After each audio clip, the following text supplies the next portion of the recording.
we go. What's going on, y'all? Welcome back to the Team SWARTZ. Actually, as I was, the Recruiting Ain't Easy podcast.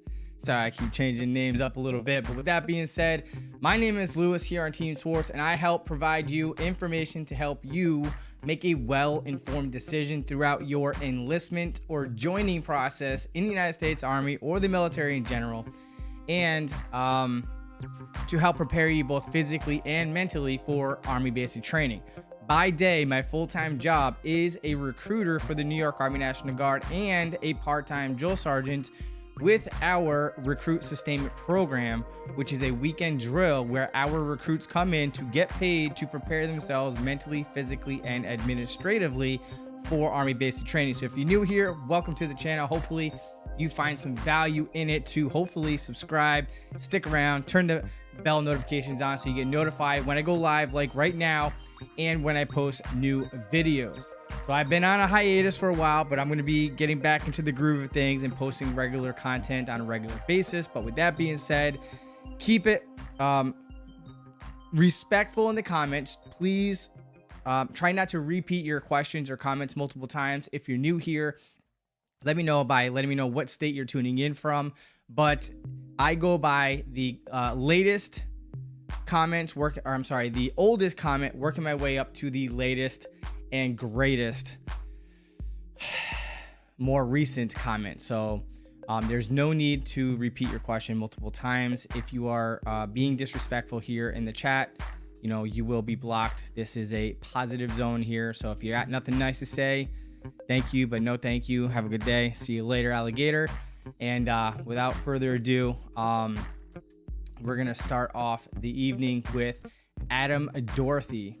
Oh, real quick disclaimer. This is my personal page. It is not endorsed or sponsored or supported by DOD, the Department of Defense, the Army National Guard, the Army as a whole, or any other government entity for that matter. I'm here just on my own accord to share my insights, experiences, and such to help you in all the above, which I previously described. So without further ado, we're going to talk to Adam.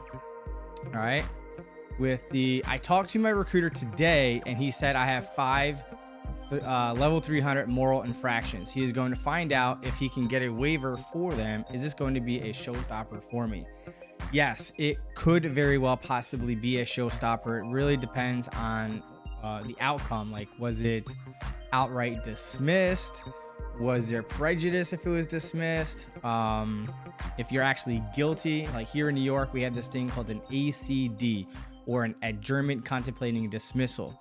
And typically what that means is if you have a misdemeanor or lower, typically what they'll say is if you stay out of trouble for 6 to 12 months as a conditional release, with the condition being don't get arrested or ticketed for the next 6 to 12 months, we will dismiss your case. If you're facing a possible felony and it's dropped to a misdemeanor, and again, on this conditional release, what happens is you stay out of trouble, they'll ultimately dismiss the case. Now, as a civilian, it is a dismissal, it does not account against you. You're good there, and no issues. However, in the United States military, specifically the Army, because that's who I recruit for by day, but the ACD, right, even though it says it's dismissed, with that conditional release shows guilt.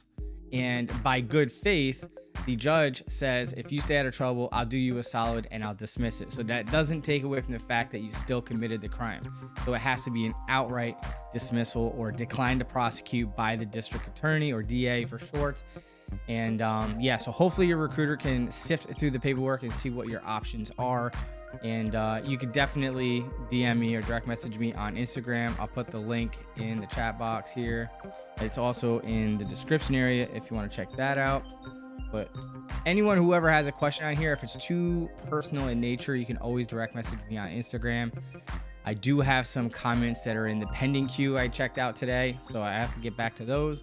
But you can always shoot me an email as well at teamswartzmedia@gmail.com, and I got you.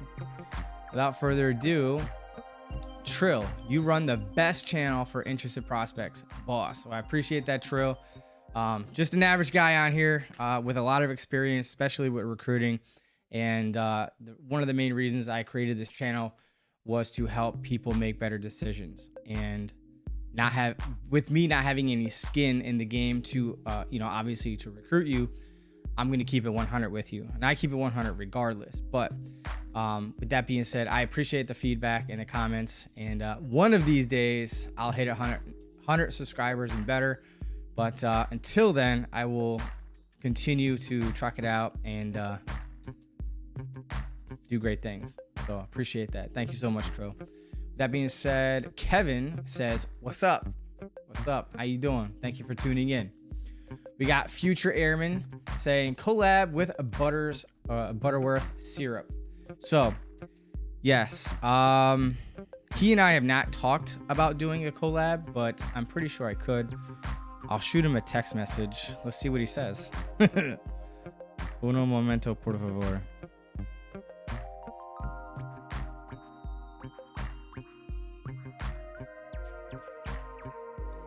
Hey, brother.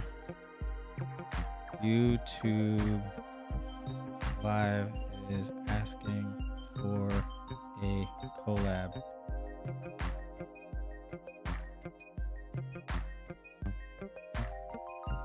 There you go. I don't know if you can see that, but anyway, I just shot him a text. I'll let you know. Actually, you probably couldn't even see his name at the top. Yeah, there we go. I don't know if you, it's not, oh, there we go. Now it's focusing. There you go. Let's see what he says. But yeah, I don't have any problems with it. I'm pretty sure he won't either. Cool. He said, what?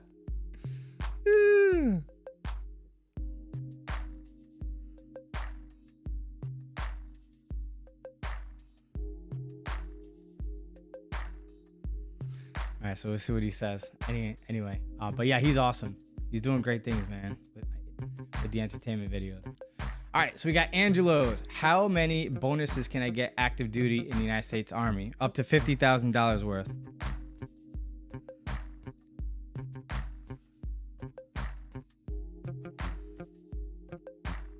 And that is contingent on the MOS, how quickly you ship out, what you score in the ASVAB test, the length of your contract, where you're serving, if you're getting any specialty schools like Airborne, Ranger, and so on and so forth. So you're definitely gonna have to talk to your active duty recruiter, take the ASVAB test and the medical, get yourself pre-qualified and see what your options are and see what kind of bonuses you can get, all right?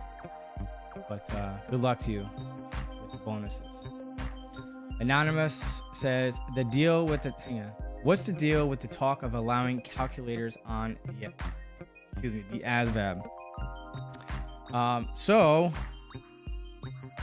I think I brought this up at their a couple times throughout the last couple of years when they were asking how to improve their recruiting process. But with that being said, I think calculators should be allowed. And right now there is a pilot program going on with all shippers who are about to ship out to basic training.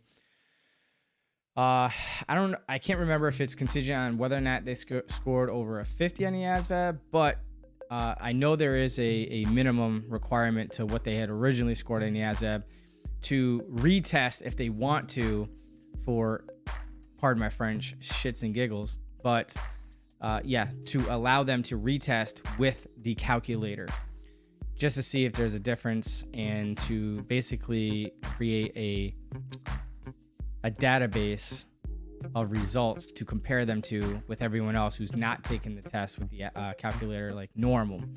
And based on those results, they're basically doing a study, and that's what a pilot program is. It's like testing something out. You know what I'm saying? So yeah. So it may be a thing, it may not be, but let's hope and pray that they do, because calculators in of itself is not going to do anything for you a whole lot without knowing the steps and or the formulas to get the desired result that you're looking for. So you still need to know how to break down the steps and the formulas and so on and know what you're doing.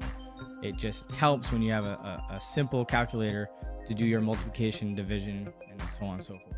But you're definitely not going to get like a scientific calculator and put like in a whole equation and solve for X. You know what I'm saying? But hopefully it gets approved. Ali, my name is Specialist Ali, and I want to thank you for your information. I just got a graduation from AIT. Well, first of all, huge congratulations. Hua freaking Luya. Proud of you. Keep up the hard work and the hustle. Good work. Good luck in the next chapter of your Army career. I'm not sure if you're active duty, guard, or reserve, but nonetheless, wherever you're headed, good luck to you. And thank you so much for coming back and letting me know. Appreciate you. We got Kevin with Massachusetts. We got Future Airman from Oregon. Hell yes, I'm talking about. Welcome to the stream. We get Angelo's. What ASVAB books do you study? Do you recommend? Honestly, they are all great books, to be perfectly 100 with you. Any book. Now, I've heard a lot of people suggest that the ASVAB for Dummies book being the best book, but I think that's user preference. But you got the Kaplan edition, Barron's edition, for Dummies, for Idiots editions. Any book, whether it's old or new, in fact, save $20, go to your local library. You'll find a handful of them there. Check one out and study. I did a video that will briefly tell you about the ASVAB test and break down what are more important for you to study, some additional online resources, and I do cover the books in there to cover. And I think I might even have a link to a PDF ASVAB for Dummies book on it if you want to check that out. Trill says, what's your most amazing waiver underdog story? Like you didn't even think it would be possible, but the waiver was approved. That's a good question.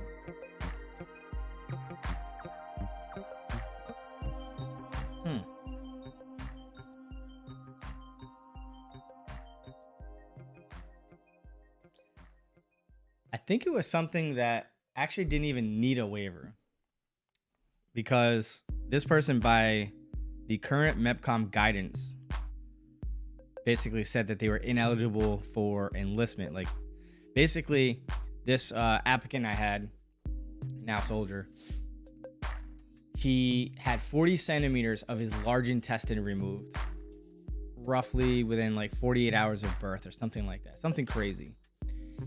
And per the guidance, you cannot join with any amount of removal of your large or small intestine, unless it was for like a hernia or something relating to that. So per regulation or policy, he couldn't join. And I'm the type of recruiter that I'm not going to be the one to say no. So I was like, listen, if you go get some fancy tests done by a specialist, I'll submit the records and you get an all clear letter. I'll submit it and we'll see what happens. I'll let them decide. And sure enough, he went out to a specialist, drank some concoction. They took some scans. It was very colorful. It was like 20, 30 pages long. I submitted it, and like 2 weeks later, I get the call from MEPS, from the guidance counselor, and he said,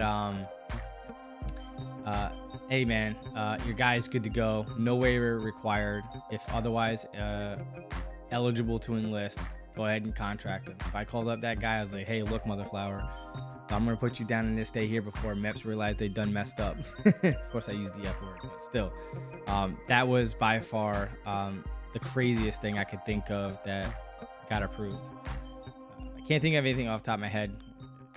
I have so many, but that's the wildest story. That's why I always tell people, unless it's one of those things that like AIDS or HIV, that's like a definite no-go, like do not pass go, like we know for certain that it's not going to get approved, then obviously we're not going to submit it. But if it's something else, like a situation like that, get seen by a specialist, get the updated records, previous records, get an all clear letter, and hope and pray that it gets approved.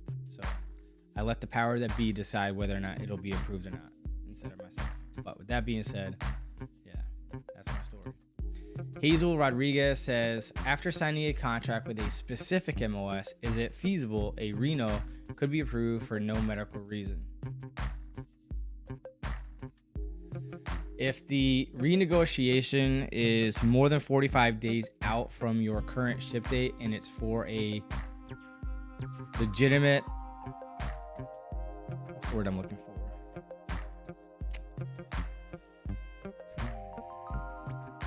Can't think of the word. I have a bald moment, equivalent to a blonde moment.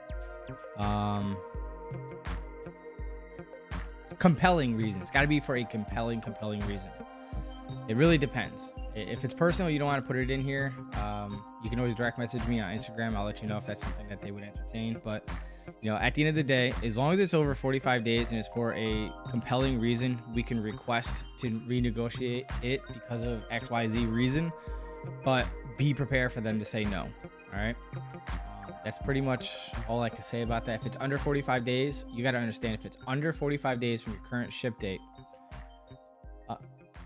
if you're changing it because you want to change it for whatever your reasons are, like whether you ship out or not, anything under 45 days, the state is spending $75,000 to $150,000 for that training seat.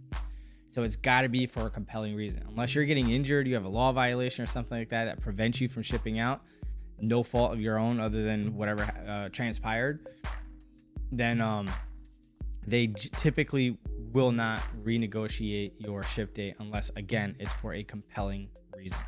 So let me know in the chat. And he's confused for some reason. Let's give him a call real quick, see if he answers. It's like mad late at night. I don't know if he's gonna respond. Hey brother, I got you on speakerphone, just letting you know I'm live, so be careful. No, I'm just kidding. Well, I'm not kidding. I'm actually live. But no, they want to know if you want to hop on one of my live streams or do a video together sometime. Sure. Yeah. Love to. All right, there you guys. You guys heard it straight from their mouth. Yeah, absolutely. I'll reach out to you. Appreciate you. Sorry to bother you so late. I didn't even realize what time it was until I called you. No, you're good. All right, brother. All right, take care. Bye. There you go. So we'll figure something out. But yeah, hell yeah. So yeah, so that's that. Appreciate you. Blacksmith says, do you think someone could ever have a religious exemption for dreadlocks in the military? Sorry if it's been asked before. Quite honest with you, I don't know of any religion off the top of my head, and I'm ignorant when it comes to other religions. Like, I just know like the main ones, like Christianity, Islam, Buddhism, things of that nature. But I don't know of any major mainstream religion that says that you have to have dreadlocks. You can submit it if you want. If it gets approved, great. If it, like, again, it's got to be a legitimate, not necessarily mainstream, but it's got to be a world recognized religion, like legit, and that has to be part of their religious practice. And you have to be a devout follower within that religion. And typically with a religious exemption request, the religious figure of that religion within the military will reach out to basically your religious congregation and basically say, or ask them questions like, you know, how devout are you? Do you normally show up to your religious services? So on and so forth. And the religious figure or chaplain will also ask you questions to how you practice your walk within your religion and so on and so forth. And if it's approved, great. If it doesn't, then you can join with no dreadlocks, or if they approve it, then you can join with dreadlocks. And it's always best to get a religious exemption prior to you actually signing your contract. It could still possibly be done if eligible for it in the middle of your service, your contract, but it's in your best interest to get that squared away before joining. All right, don't let your recruiter say, don't worry about it, join right now, you can always do it later. No, get that knocked out right now. Ditch says, hey, I just signed papers yesterday for 68 Whiskey. That's combat medic, for those who don't know. I didn't search anything about it before, just thought it was medical related. I want to ask my recruiter to change it. Unfortunately, you've already signed your contract. Let me know in the comments. Just put 68 Whiskey. Can I change? Or yeah, put in the comments or put a new comment. Just put 68 Whiskey, change MOS ? And then put if you're active, guard, or reserve. And I'll let you know if you have an option. But for National Guard specifically, I've only successfully seen it done once personally, and that's because it was a 17-year-old high school kid who was 17 with parental consent, and mom basically was very, very reluctant to have them sign up, and basically made the son promise that if he was going to serve and if he wanted her signature to do the medical exam, because that's what the parental consent form is for, not for joining, but for the medical, that he would have to choose a non-combat job. And he unfortunately chose infantry, and the recruiter was dumb enough to actually follow through with that. And yeah, push came to shove, and she made enough of a stink to where we actually renegotiated his MOS to something that is non-combat related. So again, that was the only time in almost 20 years that I've seen it successfully done. Now, I've heard stories, onesies and twosies here and there throughout the years that it was done, but it's typically not. It's once the contract is signed, it's signed. Unless you academically fail out in AIT, your advanced individual training or something along those lines, you're kind of stuck with that MOS. But with that being said, you're right, 68 Whiskey is medical. You're basically kind of like a paramedic, but in the Army. So the first phase of your 68 Whiskey training is your civilian training to get nationally certified as a basic EMT. Following that will be your Army related medical training. So I think it's a great MOS, and you should definitely reconsider keeping it. But it's your life, and the worst thing they can say is no. So do what you can do. The Gun Guru ATL says, I've been waiting on the medical waiver for my breathing to be approved. It's been almost 4 weeks. Haven't heard anything yet. Yeah, here's the deal, man. When it comes to waivers, anything medically related right now, you gotta exercise patience. Patience is a virtue. And honestly, if it's just the waiver, waivers are coming back pretty quick. I'm surprised you haven't gotten it back in 4 weeks. And that's providing that your recruiter and their leadership actually submitted the waiver. So once the a medical waiver gets submitted, I would say within 30 to 45 days would be like the maximum you should wait for a medical waiver. Like if 6 weeks goes by and you don't see nothing, then I would start getting on the horn, be like, hey, what's going on? Hey, what's going on? Hey, what's going on? Now, hopefully your recruiter will be honest to when they actually submitted it. Hopefully it was same day once you cleared and your stuff closed at MEPS, your record got closed by the MEPS CMO and they recommended a waiver. But yeah, it's a bit of a process. So I would say try to wait it out another 2 weeks before you start panicking. Hey, remember, no news is good news. You know what I'm saying? Trent Piper says, new sub from Pennsylvania. I went down to MEPS and passed all the physical. I had to get a waiver for my kidney stone in 2022. It was 6 millimeter stone that I had a procedure on. I sent them the medical records. Oh yeah, you should be fine. So you did the medical, you submitted the records. So you may or may not require a waiver, but I know in the National Guard, the medical waivers are coming back in about 2 to 3 weeks. I can't account for the regular Army. They're usually quicker than us, honestly, but I'm surprised the other person has been waiting for 4 weeks. I'm assuming that the waiver didn't get submitted right away, or there was an issue with the submission and probably had to get resubmitted.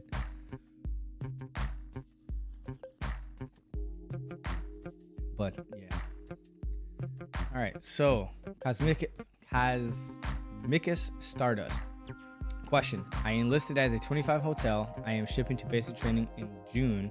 I know it obviously involves servers and networks, but I was wondering if you could give me more info and on what to expect at AIT. All right, so what to expect at that school? I know zero about 25 hotel. I've been to school for 71 Lima, which is now currently 42 Alpha, human resource specialist. I've been to 21 Foxtrot training, which is a crane operator, which now due to my rank is 12 series as a 12 November. And I'm also 79 Tango qualified as a recruiting and retention NCO to be specific. But I'm not a 25 hotel, so if I'm going to give you any information on 25 hotel, I'm literally just going to be Googling it and checking out the nationalguard.com, the goarmy.com, and the usarmy.com websites to check out what they wrote down about those MOSs and maybe watch some of the official YouTube channels for the US Army, Go Army, and the National Guard to get a good visual of that MOS. So if you just do that, you'll be fine. Now, as far as what to expect in AIT, this is going to be SOP contingent on the location you're at. SOP is a standard operating procedure. So each AIT will run, it will vary basically. So they have some subtle differences compared to others. So for example, some AIT after a few days will give you back your cell phone and you can use it every night and weekends, whereas some locations, maybe like 68 Whiskey, where it's a very information dense crash course in medical training, where they won't allow you to use your phone Monday through Thursday, but from Friday night through Sunday night, they'll allow you to use your cell phone. And it's like classroom, right? PT in the morning, classroom during the day, unless you're at a schoolhouse where they have so many trainees that sometimes they have night classes. So you'll do classes at night with PT in the evenings, and then you sleep during the day basically. So there's that. And it's more relaxed. It's not intense like basic training. So as long as you guys stay out of trouble, you do what you're supposed to, you have more privileges, and you get or earn more privileges as time goes on. And again, that is contingent on your location and their local SOP. All right, so that's basically that.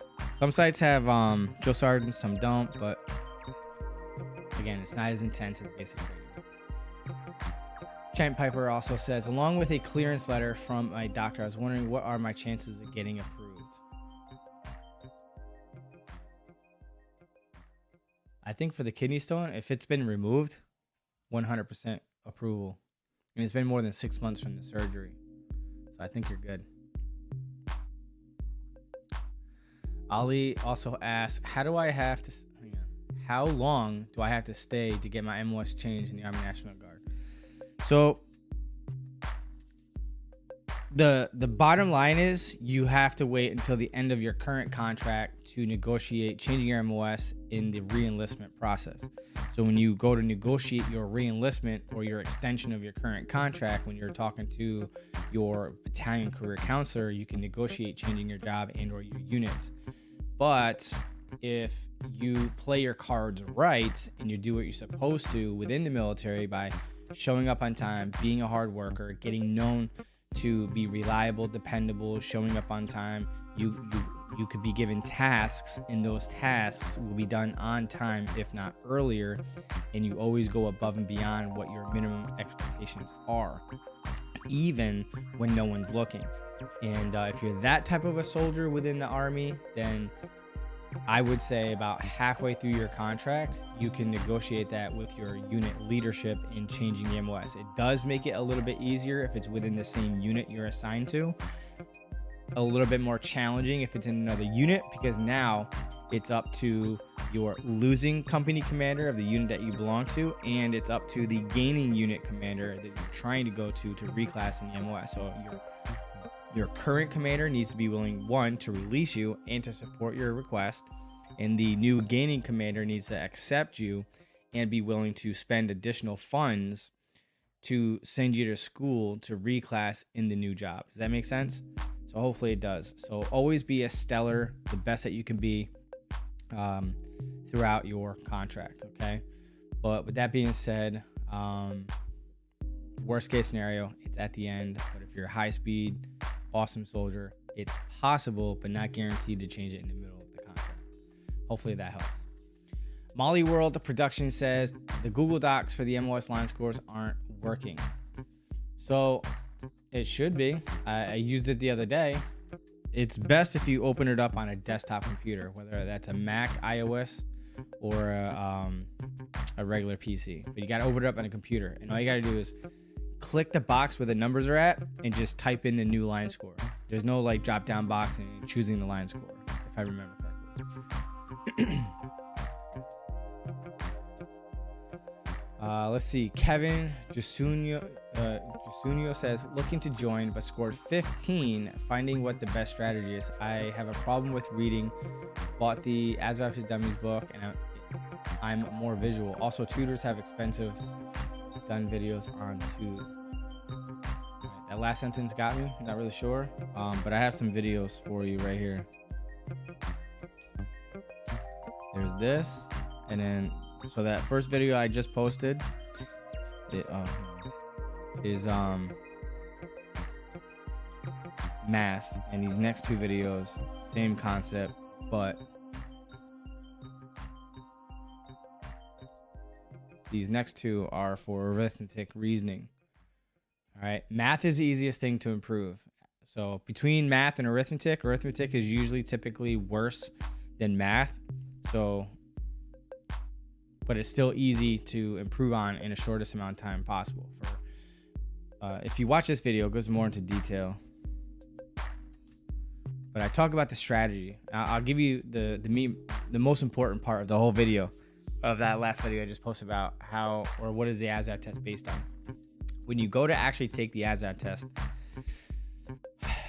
when in doubt, choose C, or in this case, 3, because we don't use A, B, C, D as a multiple choice answer. It's 1, 2, 3, 4, 3 being equivalent to C. So when in doubt and you cannot make an educated guess, you're going to choose option 3. Furthermore, as you will find out, as you probably know, because it sounds like you've already tested, you're timed for each section of the ASVAB test. So in the last minute, pay attention. In the last 10-15 seconds, if you've not answered all of the questions in a timely manner, 3, 3, 3, 3, 3, 3 until all the answers or all the questions are answered. The reason being is every question that you do not attempt to answer because you're running out of time will be marked wrong. So by choosing 3, it gives you a 25% chance of getting that question correct versus it being 100% wrong by not even trying or attempting. Like basketball, you miss every shot that you don't even attempt, right? Furthermore, through my experience with our practice test, because in like high school, they used to tell us when in multiple choice tests, same thing, when in doubt, choose C. I decided to test out that theory. I chose all 1s, 2s, 3s, and 4s on the practice test at the office. 3 did score the highest, even though it wasn't passing. It was a 21. So if you score anything less than a 21 on the practice test in my office, I want to throw punch you. But you know, all jokes aside, just choose 3. Furthermore, with the paragraph comprehension, it's strategy. So you're going to want to read the question first so you know what you're looking for. Then you're going to read the paragraph. Once you find the answer, stop reading, because you'll find the answer within the first few sentences. The rest of the paragraph is irrelevant, doesn't matter, it's fluff. So once you find the answer, stop reading, go directly to the multiple choice answers and choose the best one. Just make sure you're reading the entire answer before making your final selection, because sometimes the second half of the answer will be wrong. So just do your due diligence and just read the whole thing before making that your final selection. All right. And as far as word knowledge is concerned, unless you memorize every word in the dictionary, it's useless. Just choose 3 if you don't know it. And all the books that you will read will pretty much talk to you about prefixes and suffixes. And as you will see, most words, if not all of them, don't even have prefixes and suffixes. And in my opinion, you're just wasting your energy and time studying vocabulary or word knowledge. But you know, to each its own, you do what's best for you. But good luck. And Kevin also said, I started with a 23, but it seems to go down instead of up, LOL. Yeah, that typically usually happens. It's very rare that it actually goes up. It is what it is. All right, James Bryant says, do I have to go back into basic training? I got out in 2018, and or is there a change in the basic training requirement? So 2018, so 19, 20, 21, 22, 23. Yeah, you've been out for more than 5 years. Yep, more than 5 years. So you're either gonna have to go through basic training or the Army integration course. All right, the Army integration course is a 5-week program. I hope it's still going on. Last time I checked, they were gonna do like 3 more courses sometime starting in January. I'm not sure if they're continuing it, but it's like a gentleman's course. So they treat you with dignity and respect. It's more or less just getting the graduation requirements training done and completed so that you can graduate and go on to your job training or straight to your unit of assignment if your MOS was good to go at time of enlistment as a prior service member. So worst case scenario, you'll have to go through the 9 weeks of basic training. Once you get to basic training, it's up to your unit commander at basic to put you through the whole 10 weeks or at the beginning of white phase, because you have to be weapons qualified by the time you graduate. So best case scenario, if you do have to do basic training again, you'll start in white phase, the last 5 to 6 weeks of training. But yeah, so that's what you're working with. But if you do have to do basic training over again, I did a video you might want to check out. Drink the Kool-Aid. Nick Rathk says, my waiver was just disapproved because my throat closes up when I eat peanuts. If I do an oral, let me take a photo of that because that's the proper term, and I keep forgetting that phrase.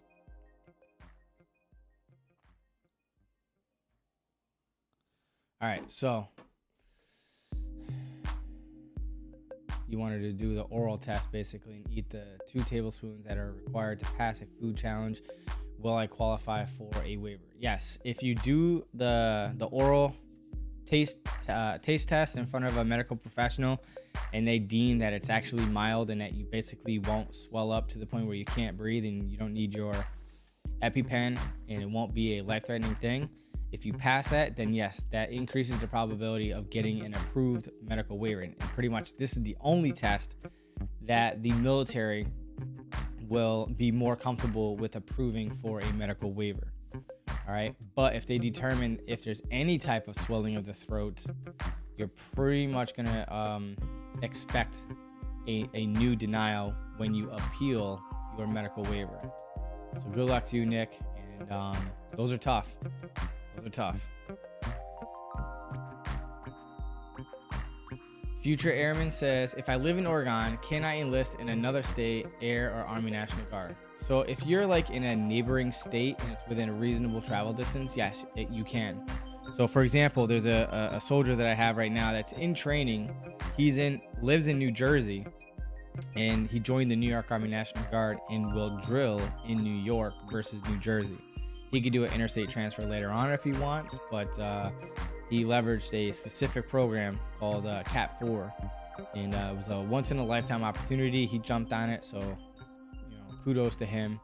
He's killing it at Army Basic Training, or OSA, I should say, because he went in infantry. But yeah, you could definitely do it. It's possible, depending on your details, but it's possible. S. Hills says, what should I do if I have psoriasis and want to join the Marines? I would definitely go to a dermatologist to determine how bad your psoriasis is. If it's on the milder side and you've never been prescribed any type of medication, that will significantly improve your waiver request. If it's mild and you were on medication, even if it's just cream, like a topical cream, it's like 50-50, but closer to the no-go stage. And if you're on medication right now, you're definitely a no-go at this station. So, and if it's anything higher or worse than mild, then you're definitely gonna be a no-go. At least for the Army. I don't know about the Marines. You can always try. You know what I'm saying? Jordan Copeland, my friend, I did not skip your question. In fact, I'm gonna scroll back up just to verify. But that's the first time I'm actually seeing your name. I haven't seen anything else that says Jordan on here.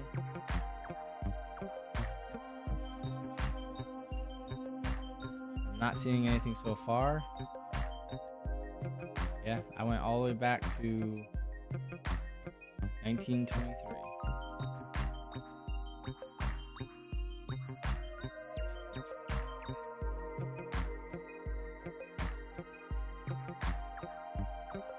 Yeah, so unfortunately, I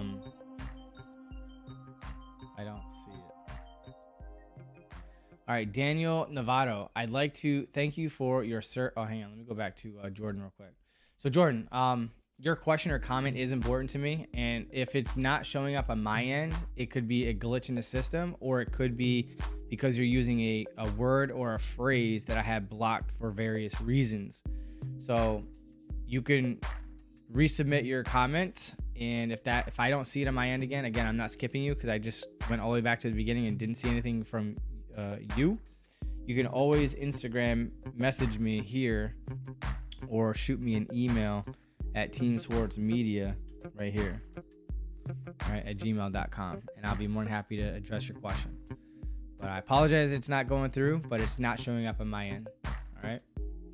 Daniel says, I'd like to thank you for your service and for putting out videos with great information. I think about joining the New York State National Guard. I have smoked on and off for several years. Is this an issue?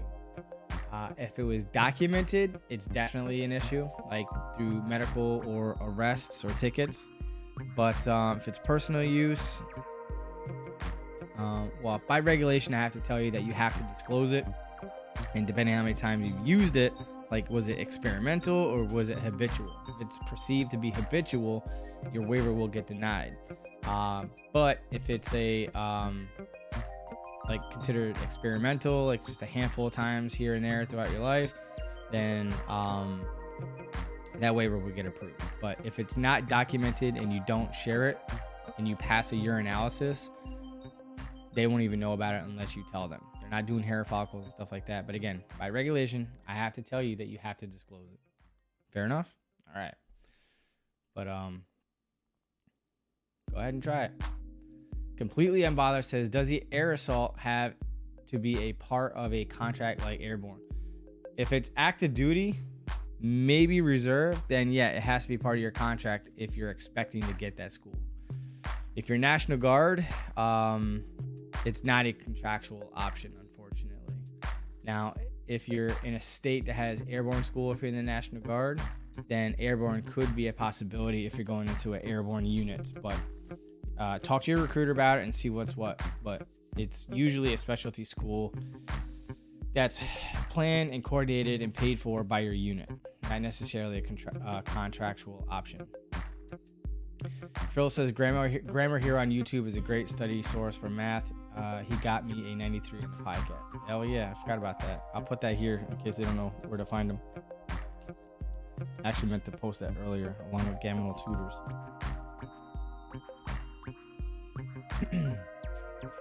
William says, can I enlist in the Army if I'm overweight?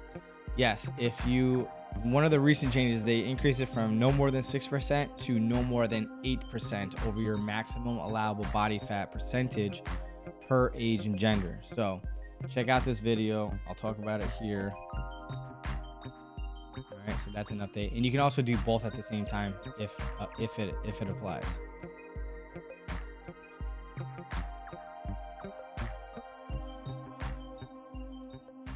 Sorry, I just noticed that I got a super chat and it's not showing up on my computer, so let me scroll down manually and go make that happen. Give me a second. Oh.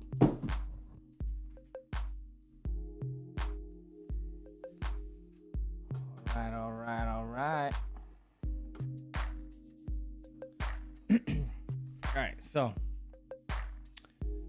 where was I? So yeah, did that. Right. So Nick, I will come back to you about your my waiver because I got a couple of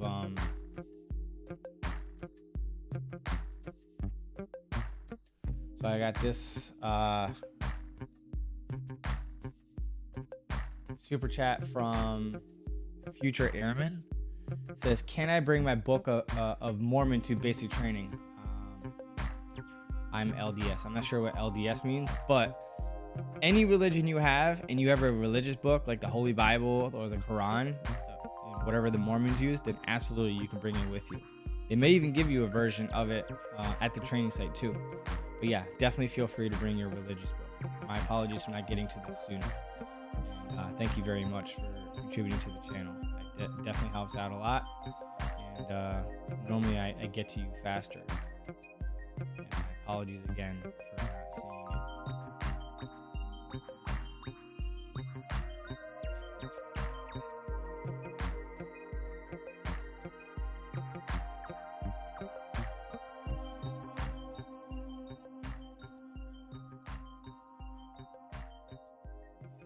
All right, so I gotta find another super chat here. Give me a second.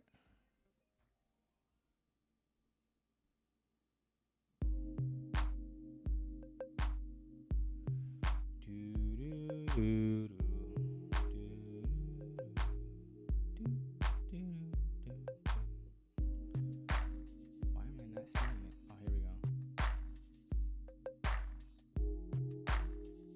I feel like I'm missing. Oh.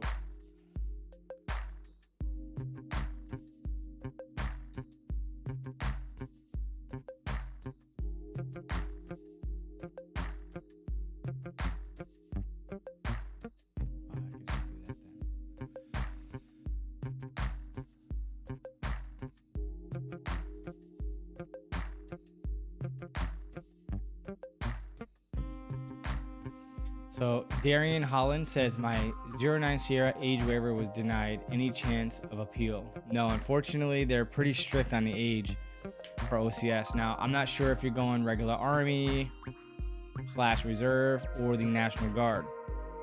So if you were going reserve and your age waiver was denied, then I will encourage you to check out the National Guard. Unlike the regular Army, which is full-time, and the Army Reserve, who is part-time, who are both strictly federal, the Army National Guard is both federal and state, with state being precedence, meaning that we're primarily state and federal, then federal. So what that means is not only do we have the same federal OCS as the active duty regular Army does and reserve, but the National Guard has its own state version, and there's two versions: the state traditional OCS program, which is part-time, 14-18 months long, and then you have the accelerated 9-week OCS training, which is 3 weeks shorter than the federal OCS. I'll drop a video for you to check out here. I'm not sure how old you are because you didn't let me know as well, and that cutoff is, I think you have to commission by 41 or 42 years old. The video goes through the requirements, so definitely go check that out.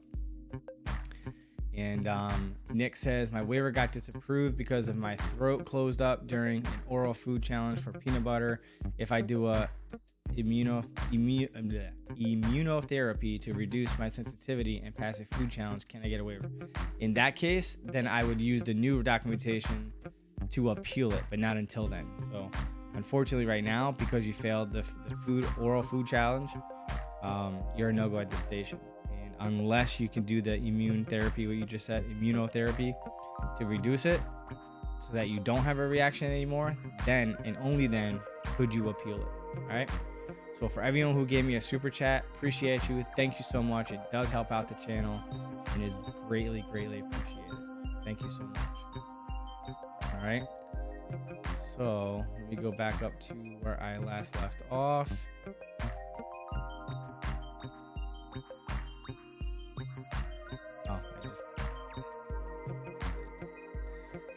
So Chosen Son 77 says, how often do you deal with people that's on probation? I don't, unfortunately, because when you're on probation, there's nothing we can do to you until the case is closed, meaning all probation has been satisfied and the court has been completely finished, whether it's a dismissal or actually charge or whatever the case may be. But all things have to be done, like any probation, community service, fines or fees, restitution, so on and so forth. All that has to be satisfied and closed before you can join the military, or at least the Army.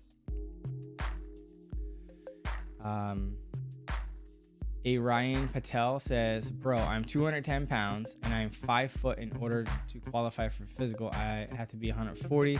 Physically, I am totally bad out of shape. Dude, some tips on losing weight to get ready for basic training. So I have a couple videos for you to check out.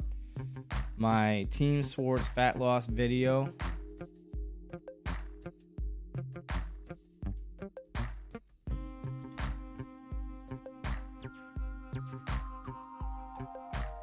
Right, so we got that one and this basic training preparation video here, where I have a workout program in the description that you can download and use, and I also talk about running tips and stuff like that. But definitely check those out. The first video, my Team SWARTZ fat loss strategy video, talks about leveraging the ketogenic diet, which is a low carb, no carb diet basically. Intermittent fasting, at least a 16-8, meaning that you're not eating or drinking anything with calories for 16 hours and your feeding window is within 8 hours.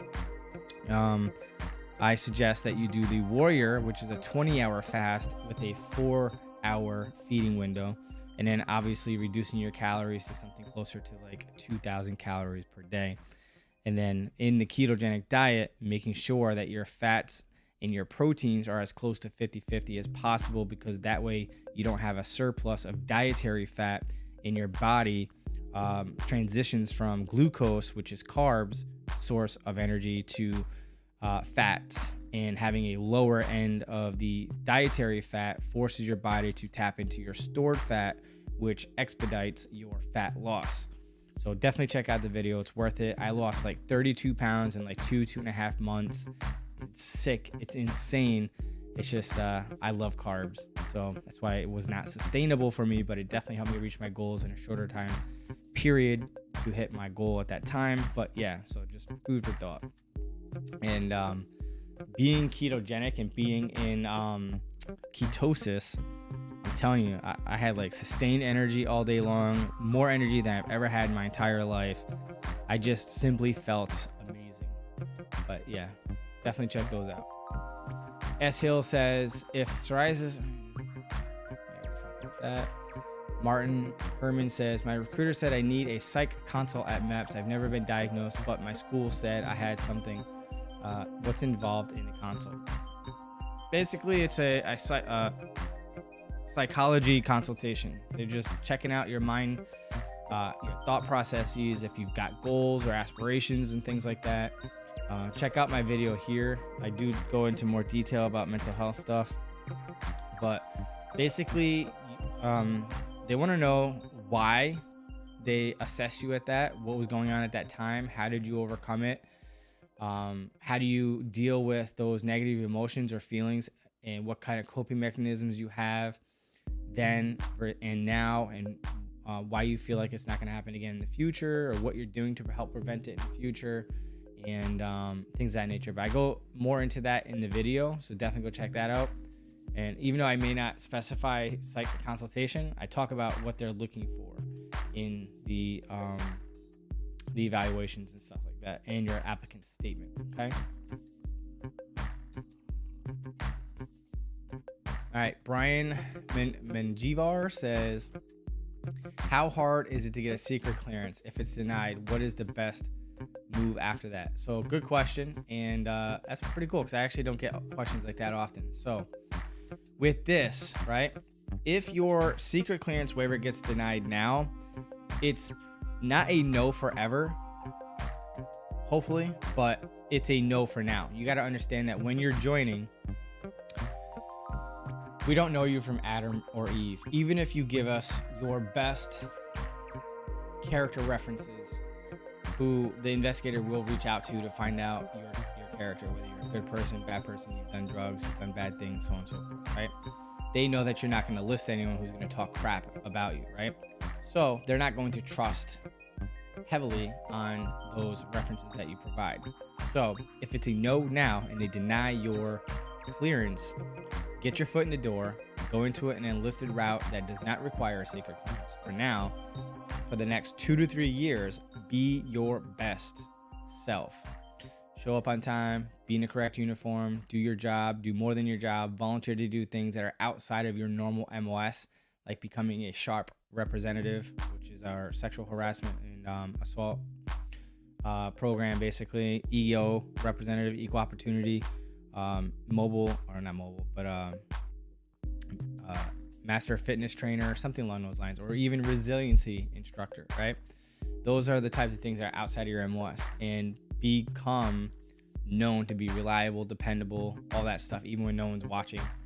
That way, because the end game, the end state is you do 2 or 3 years where you get really, really good evaluations and you build that rapport and relationship with your leadership throughout the years.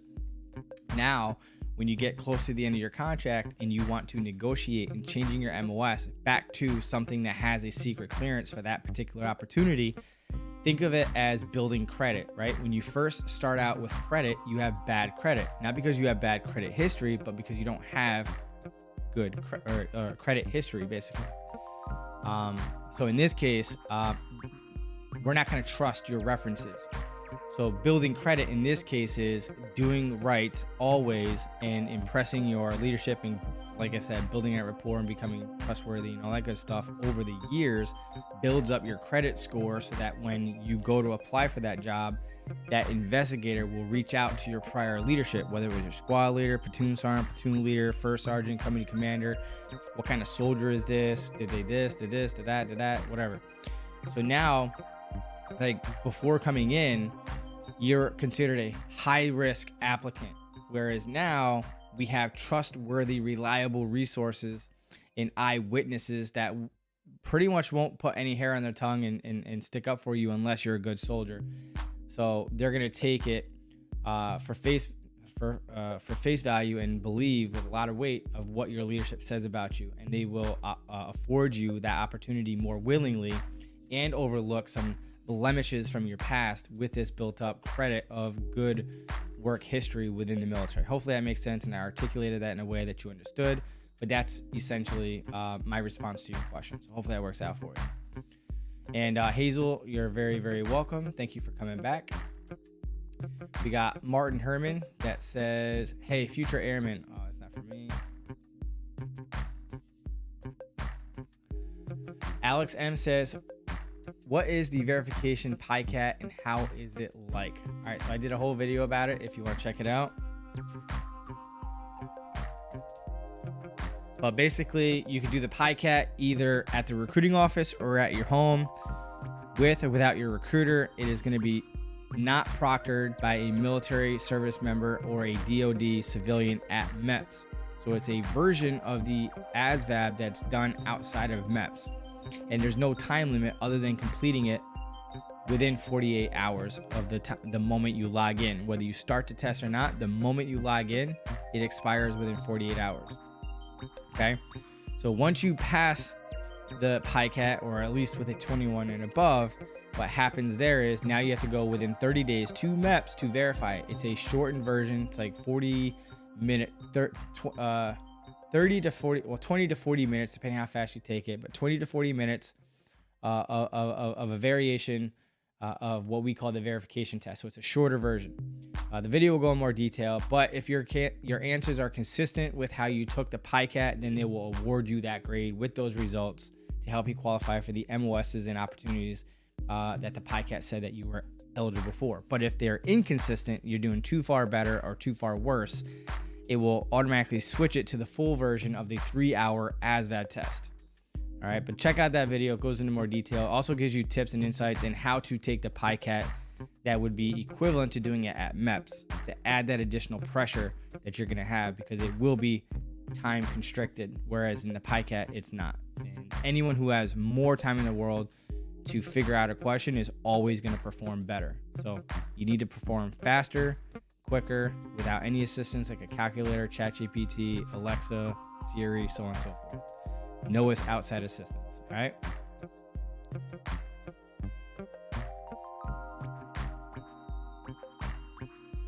Mr. Binks says,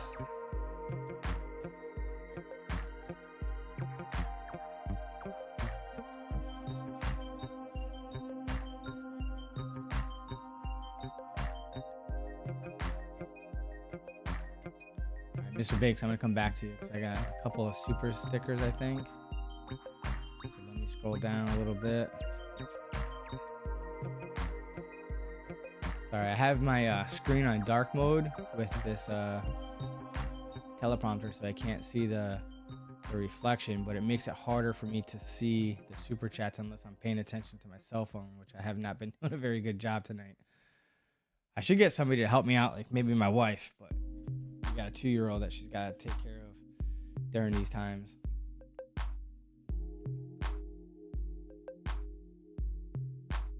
So yeah, Darian Holland.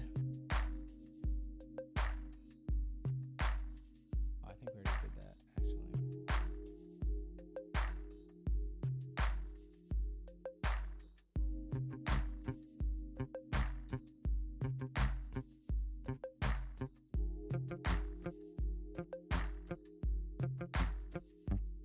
James Beaver, thank you so much for the super tip or whatever it's called, I think.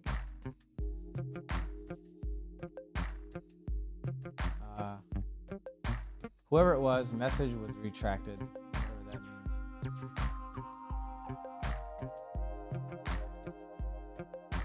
But nonetheless, I appreciate anyone who contributes to the channel. Thank you.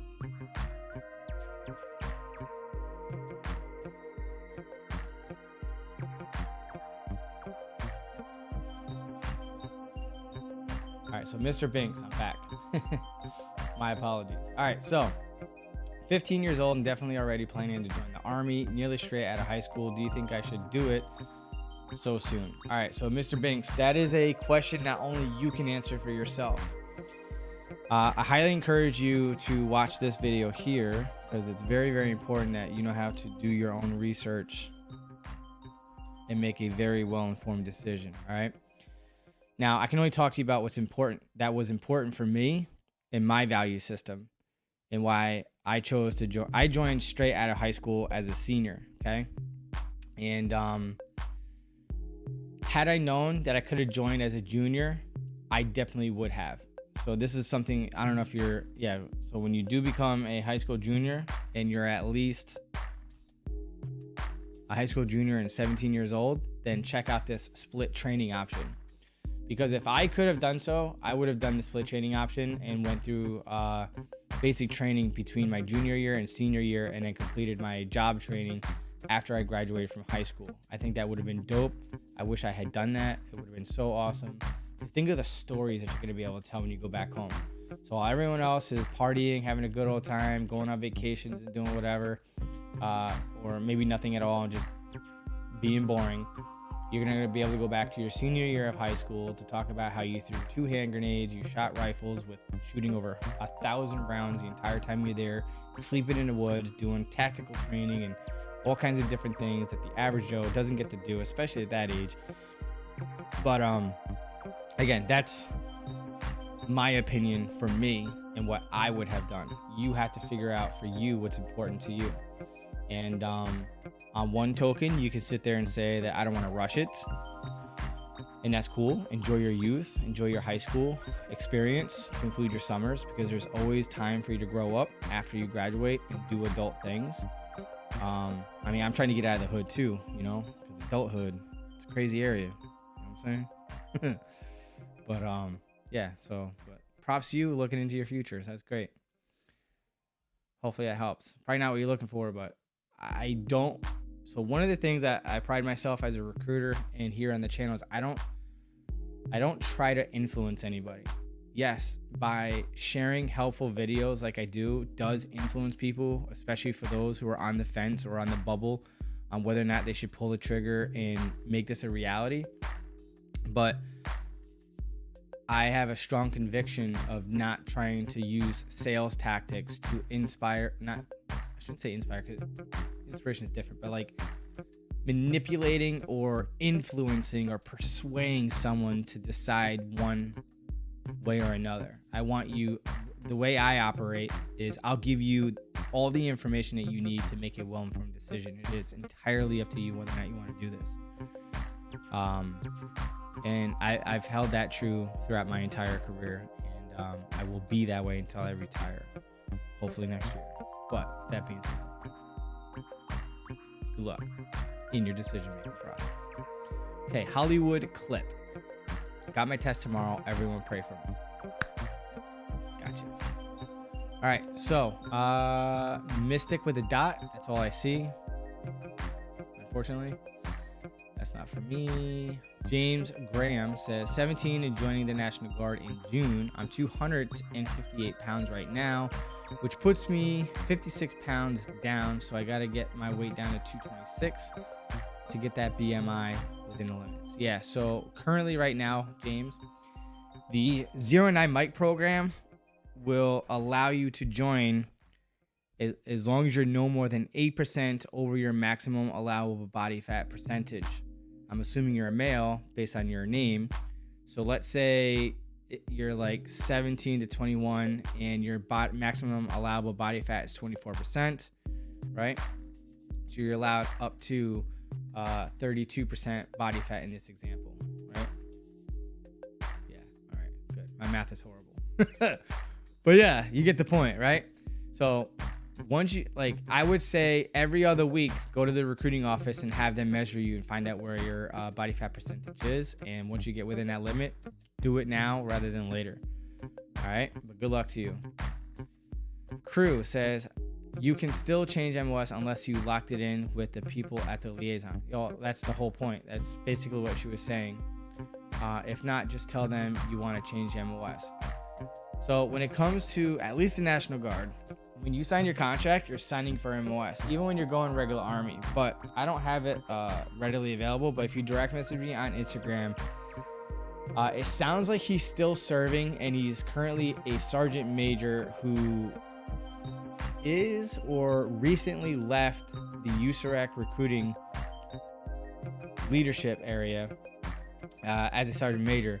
And he did a video explaining how to change your MOS before shipping. It is a bit of a process and it can be done. But basically you cancel your contract with the regular Army, and then like 30-45 days later, after you've been out processed from the delayed entry program, then you can go and apply for the either active duty or reserve and change your MOS.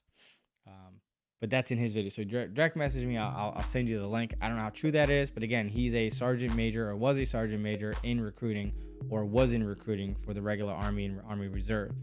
And he broke it down to, I get not like step by step, but more or less how you do it and what your expectations are. And yeah. So Ricardo Nieves says,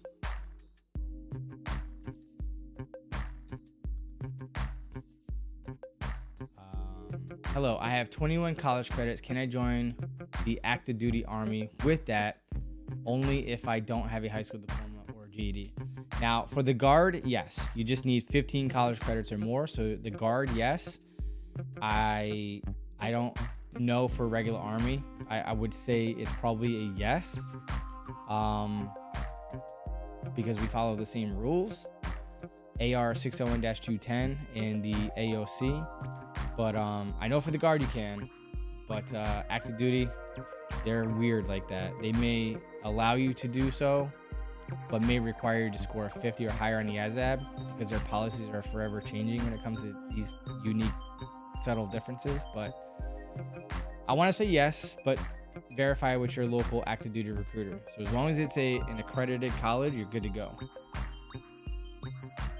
Hazel asked, same situation as the 68 whiskey question. I want to change my 27 Delta MOS. I want to change it, but I don't have the medical reason to request a Reno. I hope it gets approved. Yeah, I hope so too. And definitely keep me posted if they do, because that could be helpful for others as well.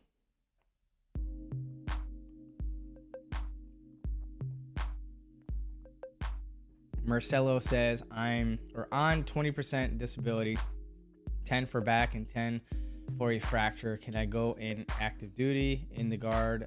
Willing to give up my disability. Also, I want to be reclassed to 11 Bravo. I'm a 31 Bravo and can pick a duty station if I reclass. So yeah, as long as you're not more than 30%, then you should be fine. At least for the National Guard, 30% is our max limit. All right, so I'm assuming that if the Guard can take you at 30%, then active duty can take you at 20%. You just have to get past MHEPs. All right, and it sounds like your prior service. So this is what you're dealing with as a new applicant, and if you're prior service. So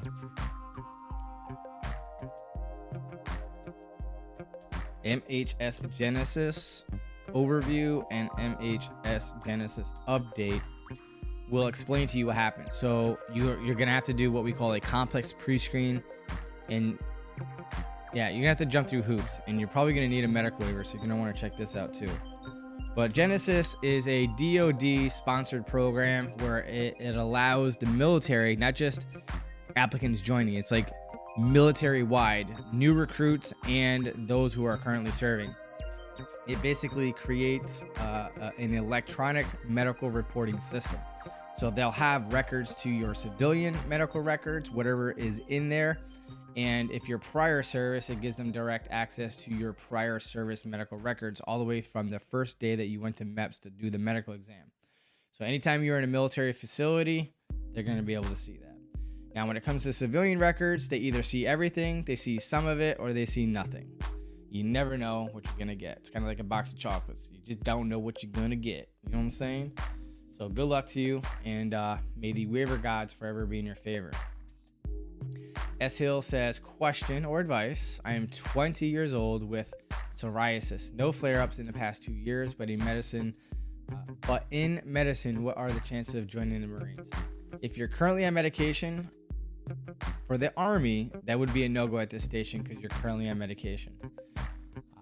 you would have to direct that question to a Marine recruiter to find out what the Marines can waive or not. But for us, if you're currently on medication, it's a no-go at this station. Now, I would still say go ahead and try, just because if you can get a letter from your dermatologist or your primary doctor who can verify that in 2+ years you've not had a flare-up, or can say from the last 2 years to now, no flare-ups, and however long before that it could show in the system, or they can articulate, if it doesn't say it in the system, that you've had no more than 1 or 2 flare-ups per year. The limit is no more than 2 every 12 months. Okay. And then I would say resubmit the waiver. Alex says, can someone with autism join the Army? All right, so if you are on the high functioning autistic person that can function pretty much like a normal person, then there's a possibility that it could be approved. They're going to want a copy of your IEP and your 504 plan to see what type of accommodations you had in high school or college. And if it's anything more than maybe just a little extra time on tests, and maybe like a quiet place to test, if it's something minor like that, then they'll overlook it. If it's more than that, like you were in like a small group session for training and the questions had to get read to you and you had more time and you had to have a quiet place and so on and so forth, then you open up a can of worms that you're not going to overcome. If you go into college and did not exercise your rights to IEP and the 504 plan, that will significantly improve your chances of getting an approval, especially if you had high grades in college and or high school. So they're going to want official high school and or college transcripts to look at your grades. And for the character references, I would highly suggest that you get character references from your teachers, coaches, after school programs, employers, colleagues that you've worked with, that will speak highly of you and basically say that you function like a normal person, even though you're a highly functioning autistic person. Like there's no restrictions or limitations or special treatment or special anything really to fulfill your day-to-day tasks within the scope of responsibilities of whether it's school or at work, if that makes sense. And yeah, so good luck to you. And I would definitely get an updated evaluation as well and an all clear letter.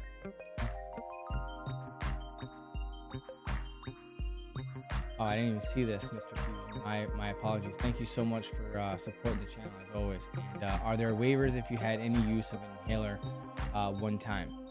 So if it was, so I wish you had let me know this, but if your inhaler was due to asthma, the rule of thumb is if you had childhood asthma that you outgrew and you haven't had an asthma related incident from age 13 till now or forward, then a medical waiver will definitely get approved. Sometimes you might not even need a waiver. Now, if you've had an asthma related issue or incident after the fact, after age 13, now you're opening up a can of worms and it's like 50-50 for the waiver. But in the last 5+ years, if you haven't had an asthma attack, or let's say from 13 forward, you haven't had an asthma attack and you can prove that through a primary care doctor or whatever, despite you getting an inhaler prescribed to you as a precautionary measure. So even if you had been diagnosed for asthma, you outgrew it, but your doctor continued as an adult or a teenager to prescribe to you an inhaler, that's perfectly fine as long as you've never actually used it or had sought medical attention, either in an emergency room or your doctor. Then you outgrew it, but just because you were diagnosed with that at time and you just continue to fill it, then that's allowed, that's fine, because it was for precautionary measures, right? But once you say that you've actually used it, you're a no-go at this station. Now, if it was for something like bronchitis or a lung infection or something along those lines, you just need documentation of what the diagnosis is for to warrant the reason for that prescription for the inhaler. And that actually helps out in your favor if it's something relating to that, because that's a slam dunk easy thing. It's not asthma, right? But yeah, so you just need the documentation. You need an all clear letter that that's no longer an issue. You're gonna need your prescription history and all that good stuff. And yeah. Johnny says, have you ever put anyone in that's been in a suboxane program through the VA prior service? I don't know what that is, honestly, and I would have to Google it to be 100 with you. But me personally, no, I have not Kathleen Elizabeth Nunn says, going infantry OSA. I'm 25 years old, so I have got a whole life back home. Do they give you time before reporting to your first duty station to go home and yet get your stuff and vehicle? All right, so Kathleen, it sounds like you're going active duty. So with that being said, it could go one of two ways. You could go from AIT directly to your duty station, and then during the in-processing process, they will help you plan, coordinate, and pay for you to move your personal goods to your duty station. Now, if you are a single soldier, you can bring your vehicle and whatever you can fit into like a half of a dorm room. So when you go active duty and you're not married with dependents, you're gonna get assigned, best case scenario, your own room. Worst case scenario, one room split in half that you will share with a roommate, and you guys will have a shared bath and kitchenette. Sometimes those are separate, like you got your own room, but you share a kitchenette and bathroom, or it's one room and one bathroom and kitchen within that room, and it's a shared space with no privacy, which sucks. But if you're married, then you're going to be living on post housing, or get approval to be an off post housing. So if you're married, then you'll get your own place and you can bring everything with you. But if you're a single person, only enough that would fit like in an armoire or a closet, a dresser, a desk, and your bed, and that's pretty much all you can fit. But they'll plan, help you coordinate getting your vehicle and all that good stuff. All right. Best case scenario, they'll give you the ability to take leave between the training site and your first duty station. Sometimes that can get approved. So that's between you and your AIT or OSA leadership to coordinate and plan that out.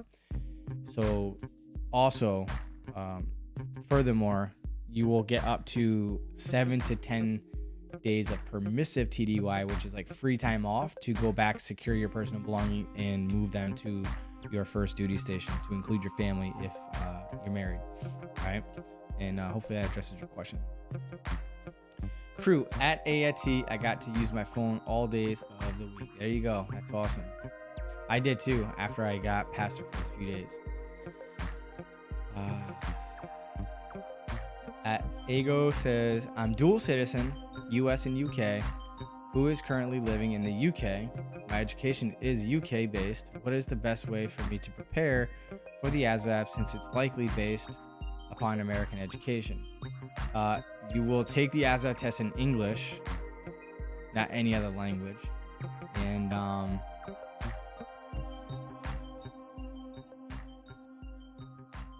you just have to study. So I'll put 3 videos again, and then I'll post 2 YouTube channels that'll help you study. This first video is about math. This second video is about arithmetic, to include this third video is also with arithmetic. And then these other 2 are YouTube ASVAB channel. Grammar Hero and Gaminal Tutors. That's how I would study for the ASVAB. Ditch, I'm going to come back to you in a second because I just realized I have a super chat here at the bottom.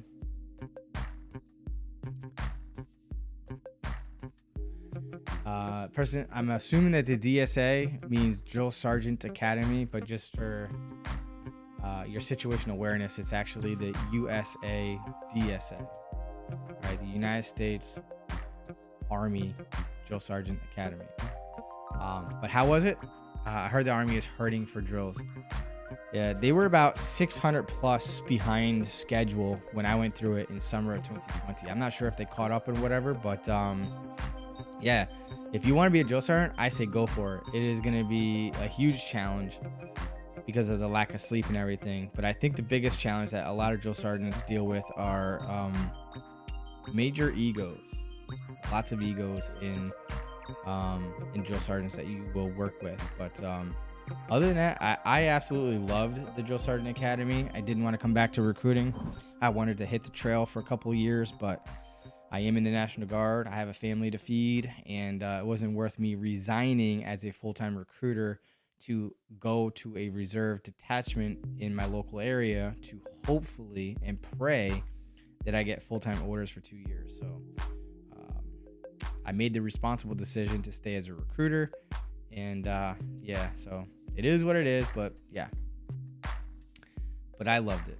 I felt like a soldier again, primarily because I've been at that point recruiting for 18 years, and you don't really feel much like a soldier when you're working within the capacity as a recruiter.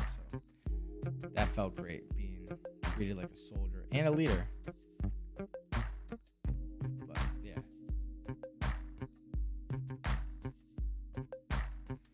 So as I'm scrolling back up, looking to where I last left off, do me a huge solid. If you have not done so already, do me a favor and hit that like button. I would greatly appreciate it. I'm scrolling back up to where I last left off. So, okay, here we go. Ditch 68 whiskey. My ship out date is 1 October. Can I change it? You're definitely outside of that 45 day window, so you're poised in a good position to be able to do so, but it's got to be for a compelling reason. Now, are you looking to push your ship date out later than 1 October, or are you looking to ship out sooner? Let me know in the comments. I'm gonna try to pay attention to my phone up here.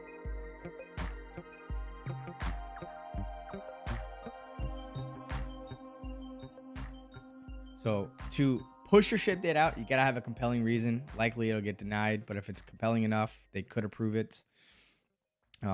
It can happen, but they don't like doing it, especially if it's under the 45-day window. And with yours being already October, that's already super duper way out there. So I doubt they will push it out any further. But to move your ship date earlier, then yes, it's way easier. For some reason, if you want to ship out earlier, too easy. It's only a problem when you want to ship out later. So hopefully that makes sense. JDoc NYKB.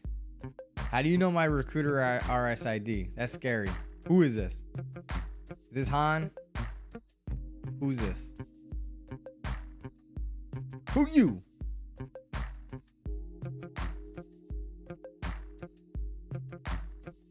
That's wild.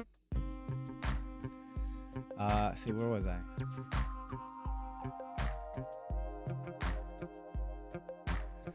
So I don't understand this, but whoever this person is, do you know of any linguist jobs in the National Guard Reserve? I want to do linguist, but I also want to attend uni college, hence the National Guard Reserve. Or do you think I should just go active? Thanks.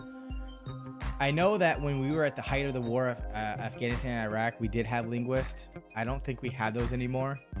And I think they were 09L, 09 Lima.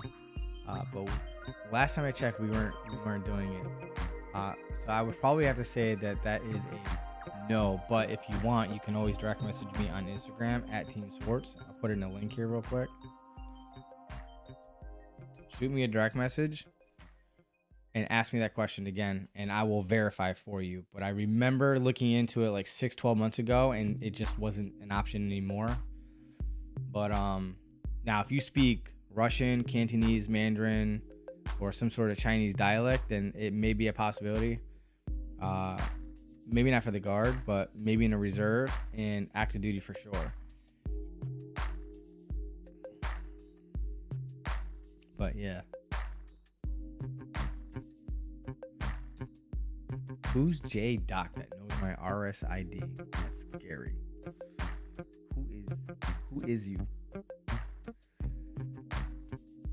Garlic says, yo, with the hashtag Team SWARTZ. I think that's actually the first hashtag Team SWARTZ of the evening. Look at that. Signed April 5th as a 25 uniform and leave May 21st. May 21st. I'm going in as an E4. What should I expect when going through basic? My recruiter mentioned possibility being a platoon sergeant. Could you explain more? What your recruiter is talking about is not a platoon sergeant. That's your drill sergeant's role. But the student leadership variant would be the platoon guide.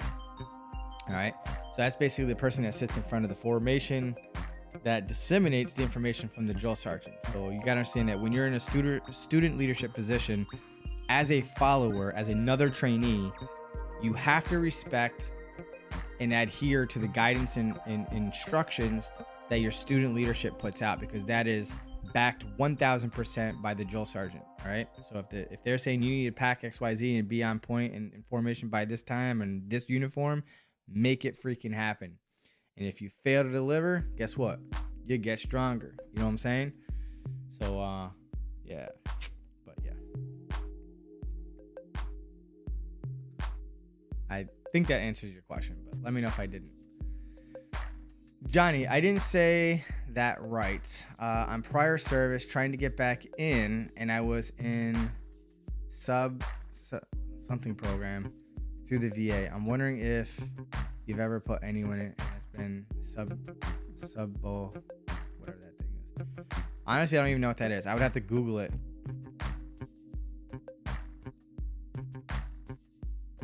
J-Doc, all you responded with was new. I'm not sure what that meant.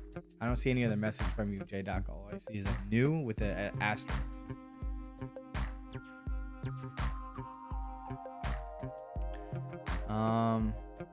But Johnny, I am so sorry, man. I honestly don't know what the suboxane program is.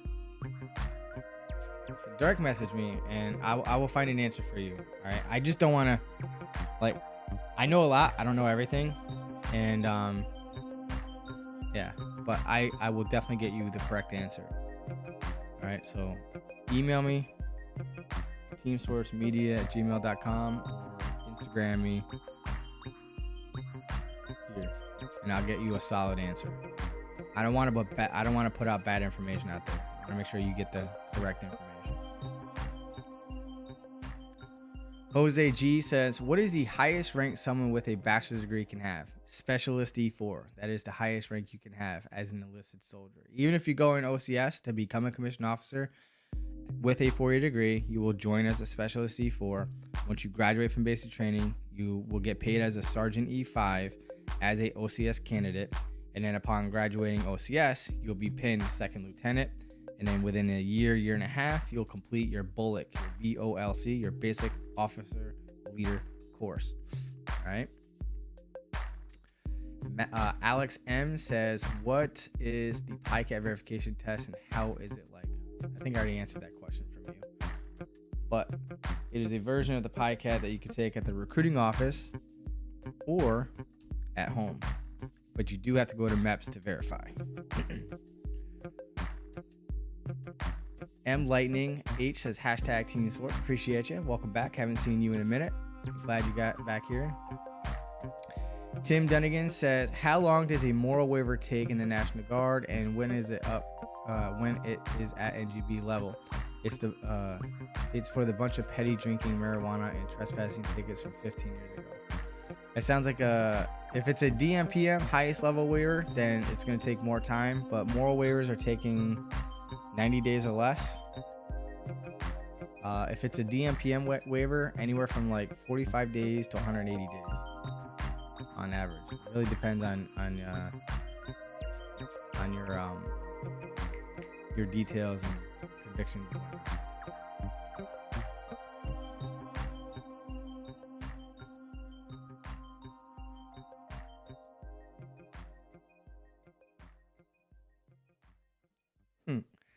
J-Doc, I see you.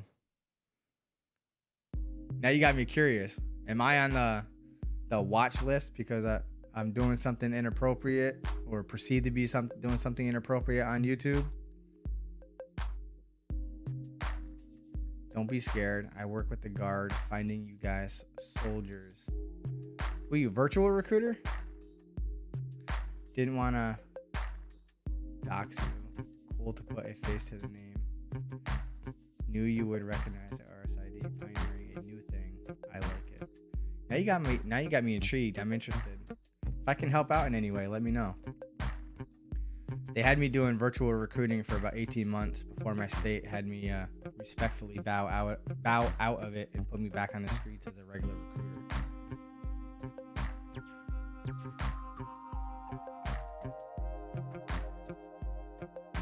Oh, sweet. Well, thanks for the heads up, J-Doc, but that means you must work at NGB or something, maybe. I don't know. But you got me interested, or not interested, but well, interested and curious. Shoot, where was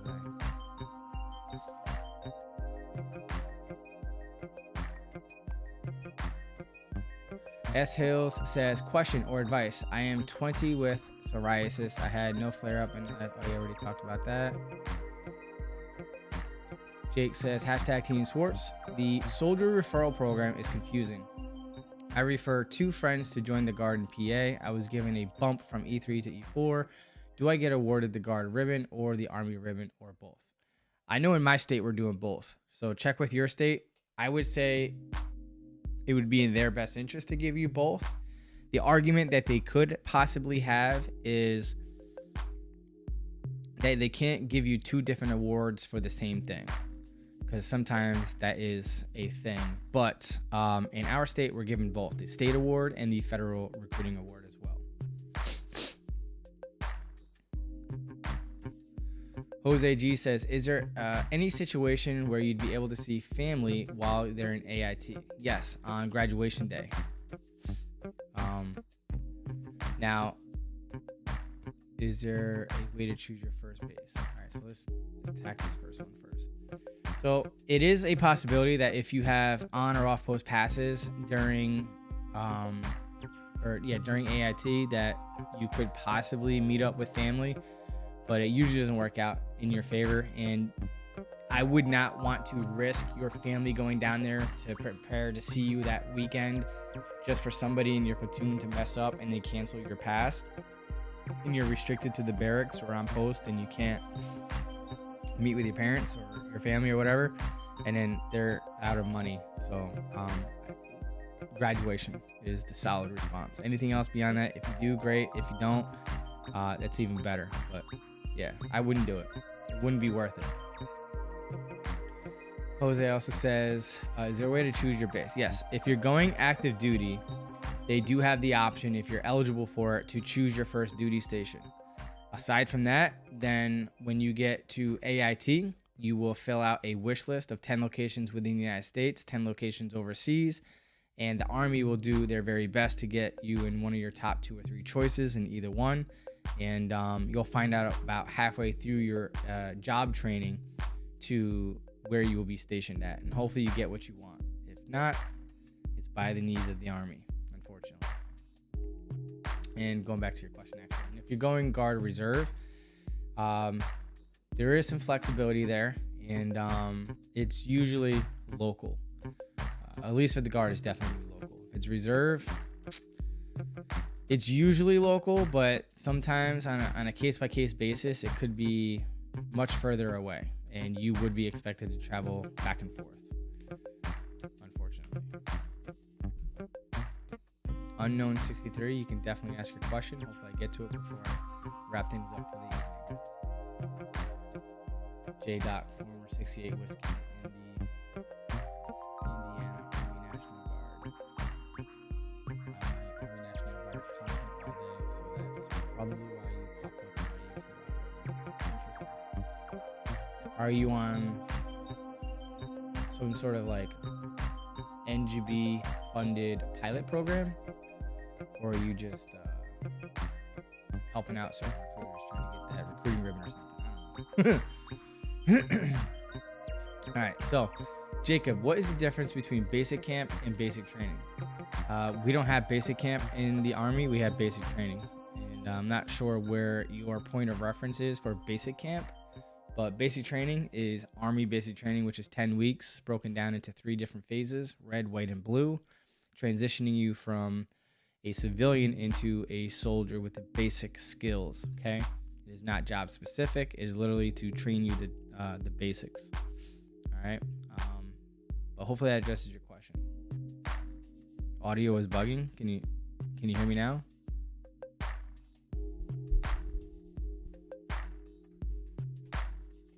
How about now? Can you hear me now? Is the audio still bugging? Oh, lead generation at the contact center. All right, cool. Hit me up on Instagram. I got some ideas.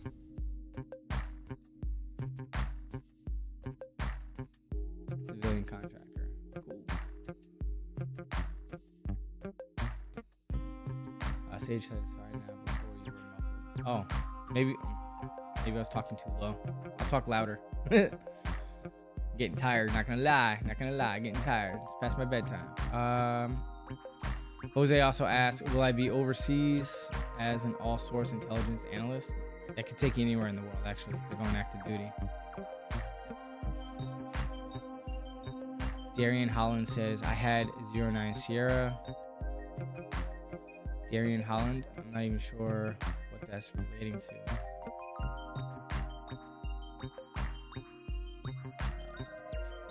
Darian Holland, let me know what I was supposed to answer for that, and I'll try to pay attention on my phone up here. I'm not sure what that was in reference to for me to recall and respond to, so let me know.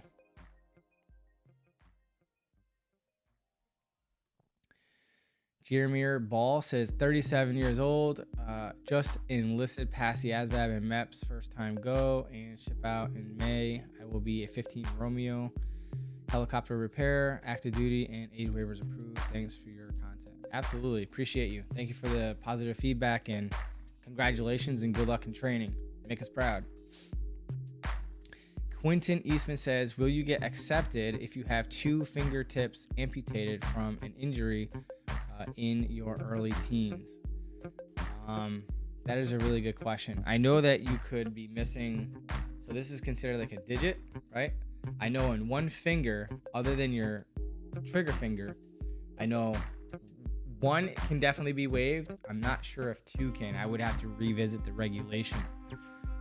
As long as it's not your trigger finger or your thumb, and maybe 1 on each hand, I could see a waiver getting approved. But if it's on the same hand and it's more than 1 digit, probably not going to be accepted. It's been years since I've even had to look that up, but just it's a possibility. But if you want to direct message me, we can look at it, and I'll let you know. Jose also said, Alexander Pantaleev says, hey, watching you from AIT right now. Your videos help me to get ready for basic. Thank you. I appreciate that, Alexander. Hopefully, and it sounds like you're doing great things. So continue to do great things and complete that chapter of your Army career. And good luck in the next step.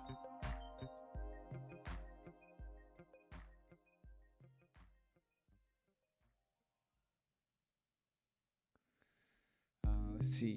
Martin says, what's involved at MEPS site console?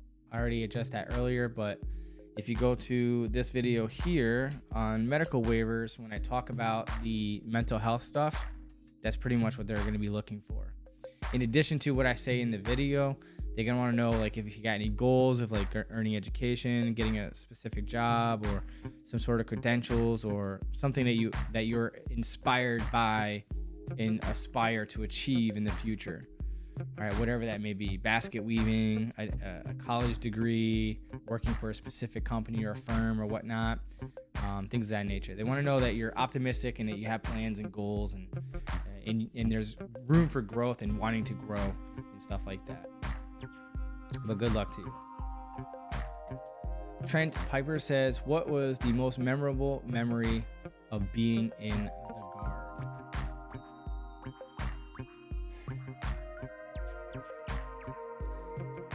For me, I want to say when I graduated from the Drill Sergeant Academy. That was a big deal for me.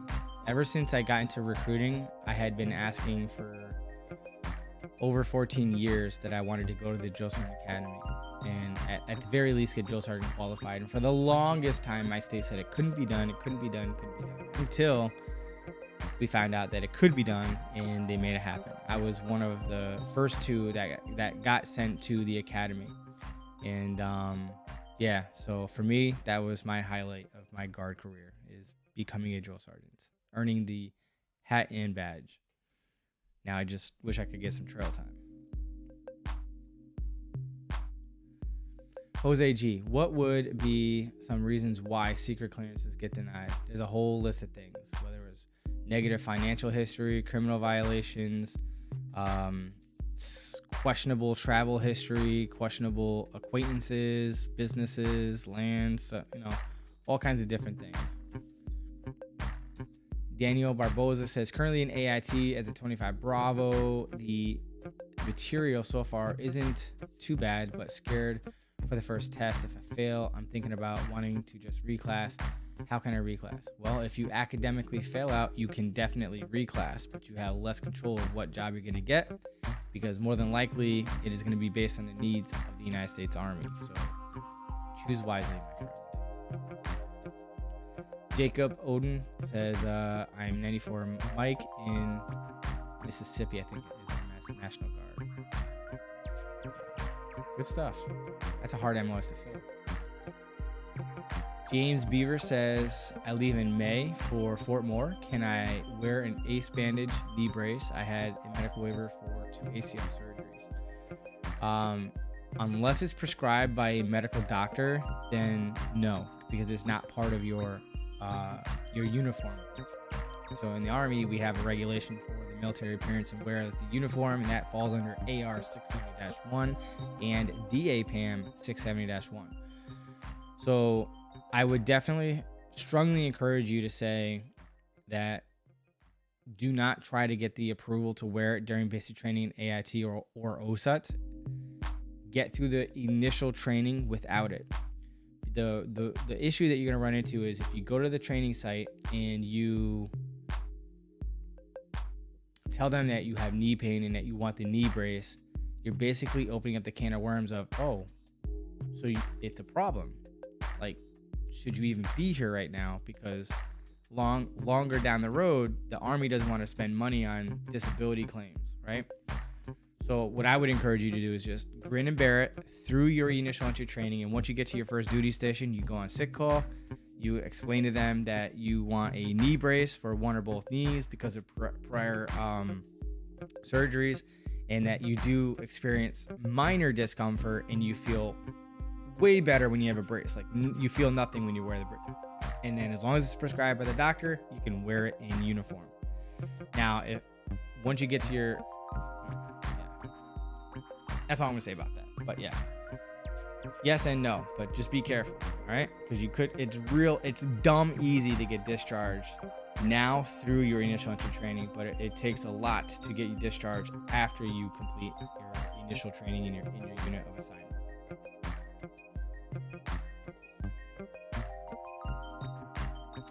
Zay says, joining as an 11 Bravo this next month, but I'm grinding out at least to get a 50 on the ASVAB so I qualify for the $20,000 bonus and GI Bill.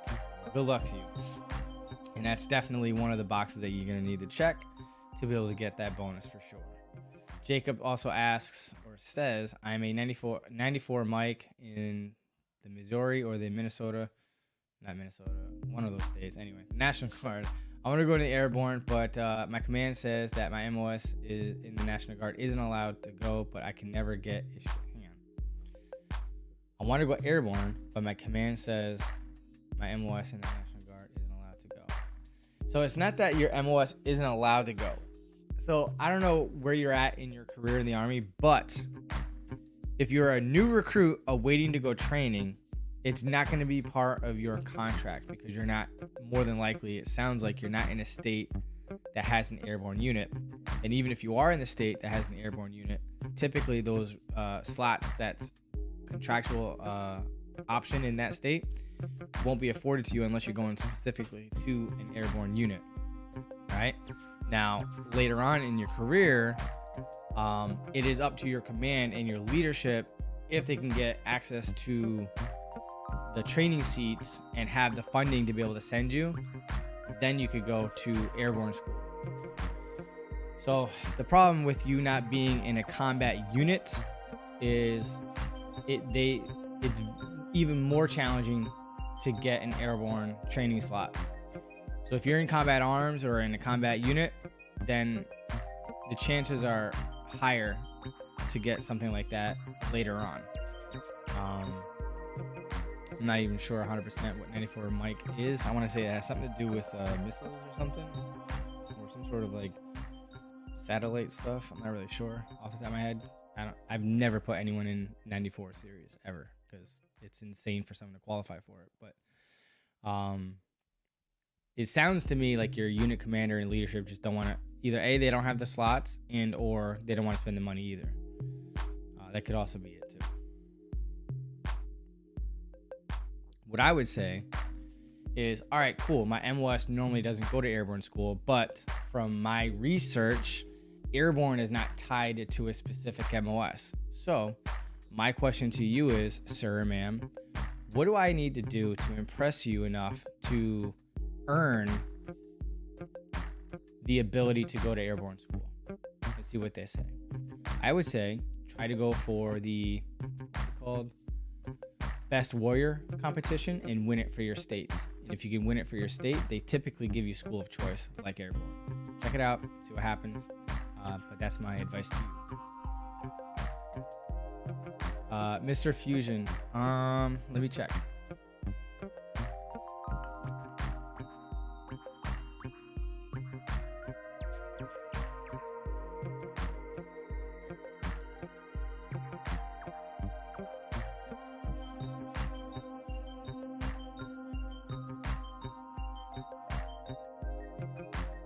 I'm not seeing it.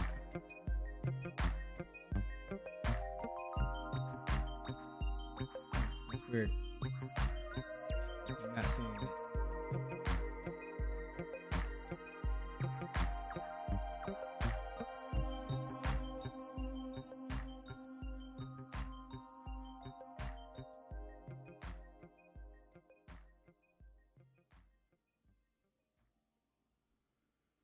Mr. Fusion. All right, so I'm here. Let me see.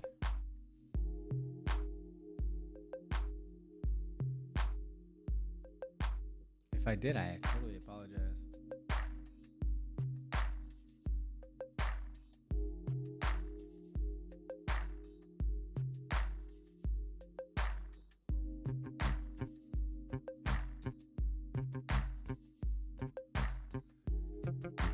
Somebody had given me a super chat before, but it got retracted. But I don't remember the name of the person, if it was you or somebody else.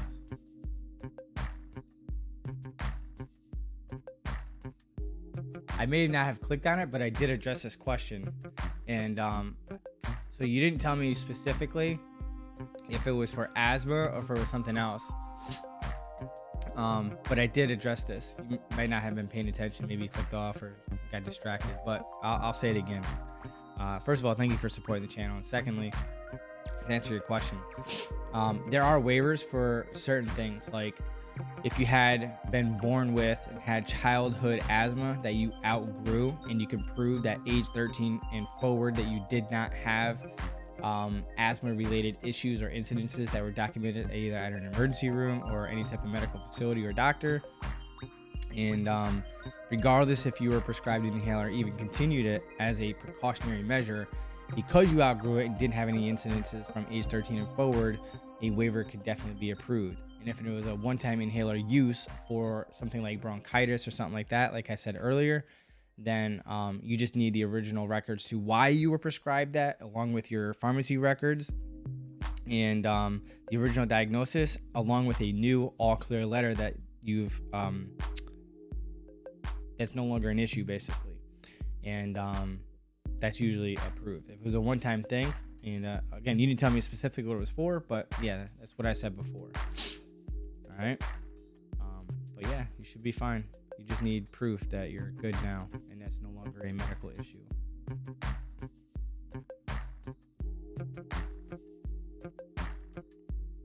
I actually just got a new super chat from Unknown 63 says, please read my comments with a sad face with a tear. All right, so let me scroll back up to where I was, and then I'll scroll down so I find your questions.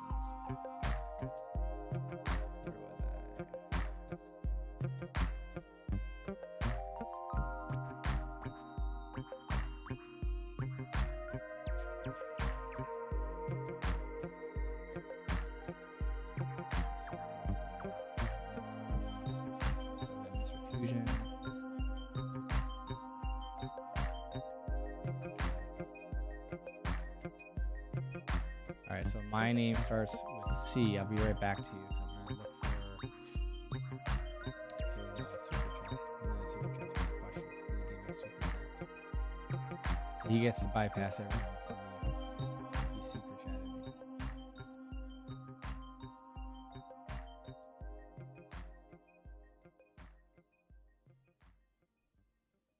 Got a lot of questions.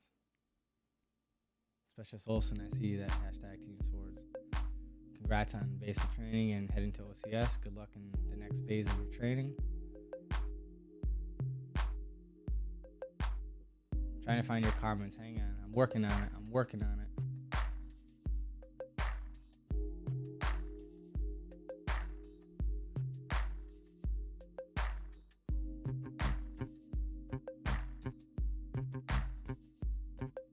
Did you just tune in or something? I'm surprised I can't find it yet.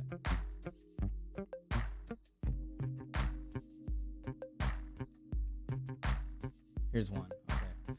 It says, I got arrested 2 years ago. I currently have a misdemeanor of possession of a controlled substance. Didn't do any time rather. And I just finished closing the case, which was my first and only crime on record. Okay. The recruiters gave me my application. She's going to send me the waiver up to her platoon and see if it gets accepted. And she has to see if it violates the moral of conduct. And do you think that crime I committed was in violation of the moral conduct? She also made me write a letter called the 5 W's. Yes, that's your applicant statement.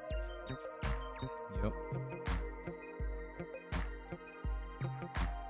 Please read my comments.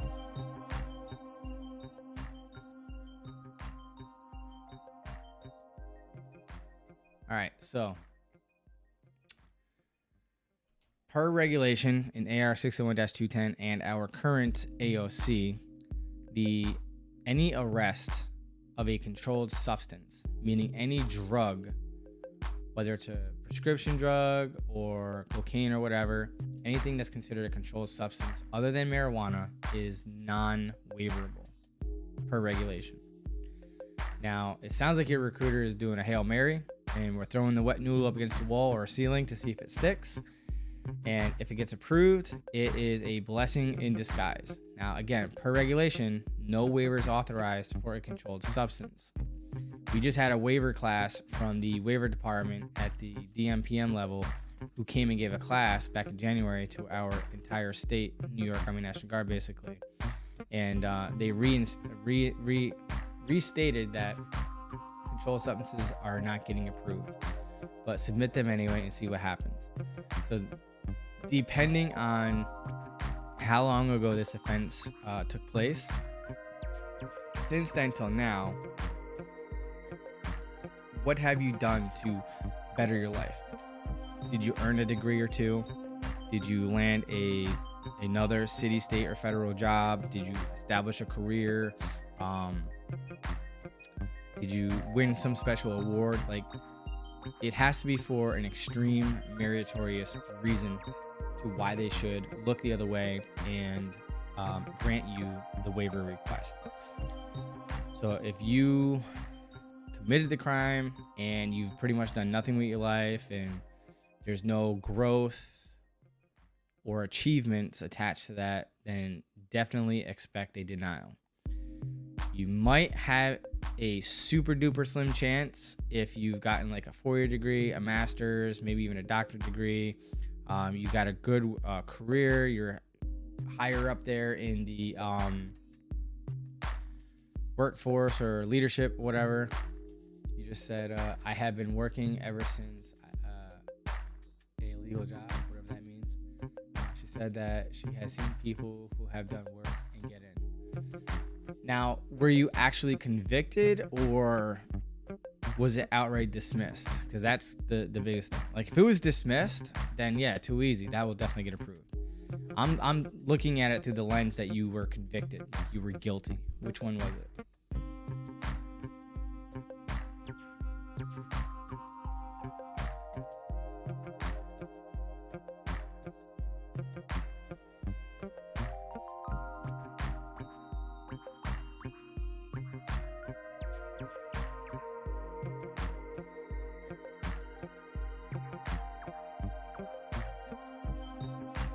went from a felony to a misdemeanor in the 7th degree.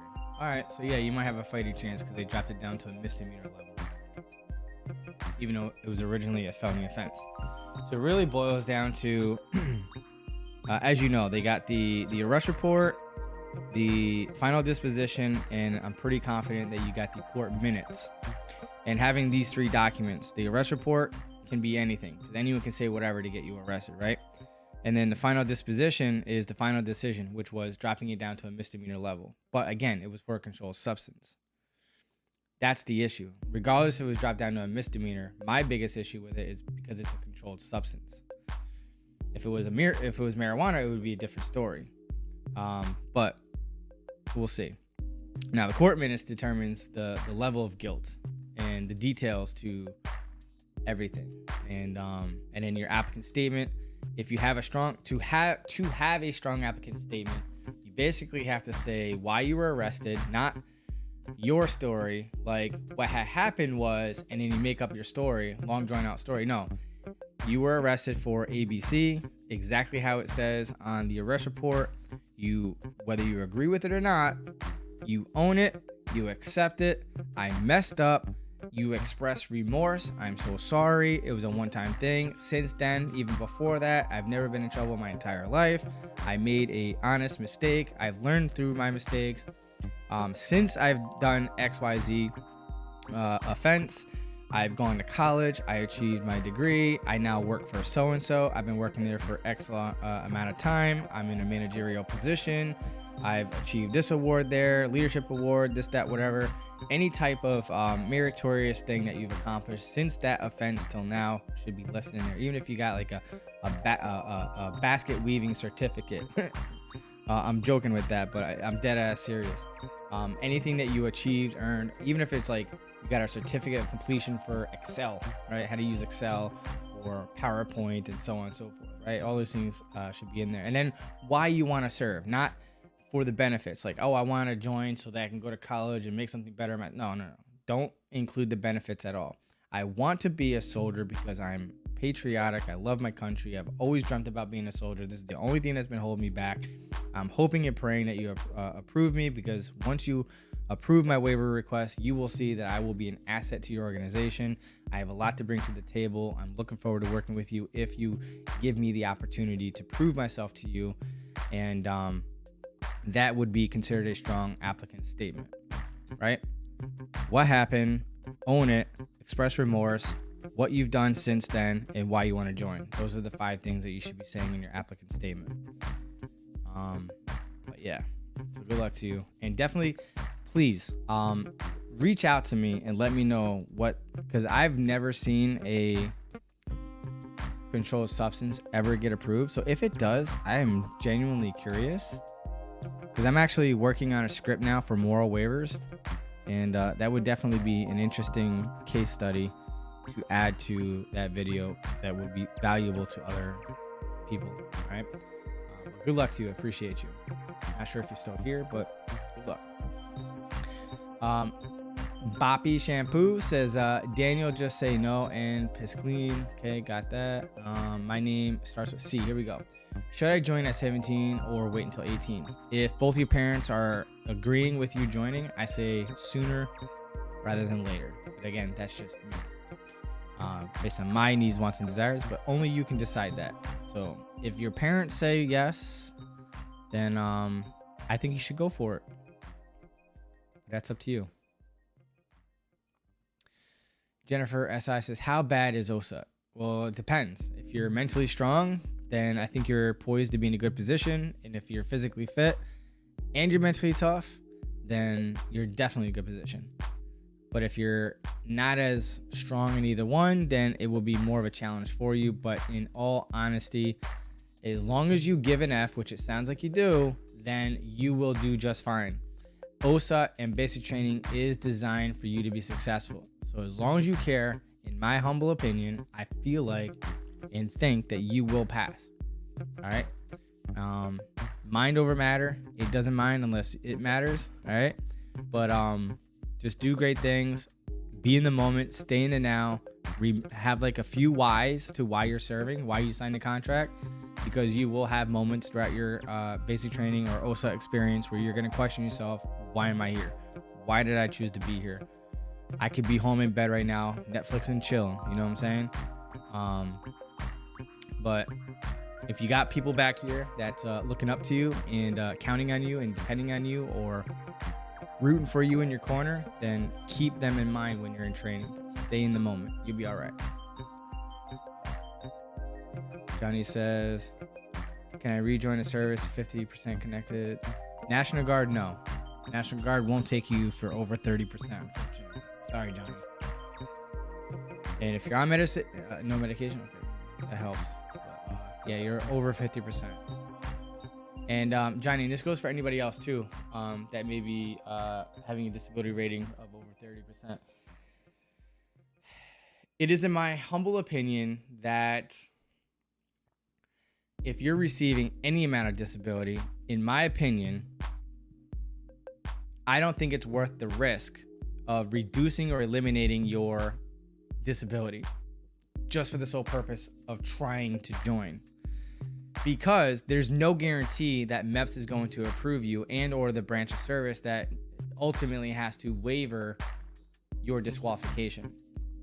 So let's say you're at 75, 80, 100, or even in your case, 50%, and you're making decent money, like $2,000 a month from it, right? Is it worth you to reduce it or eliminate it for you then to say, oh, I'm good. Can we reduce it? I'm not as broken as I thought it was. Can we reduce it to whatever or eliminate all of it? And then you go through the MEPS process and ultimately your waiver gets denied.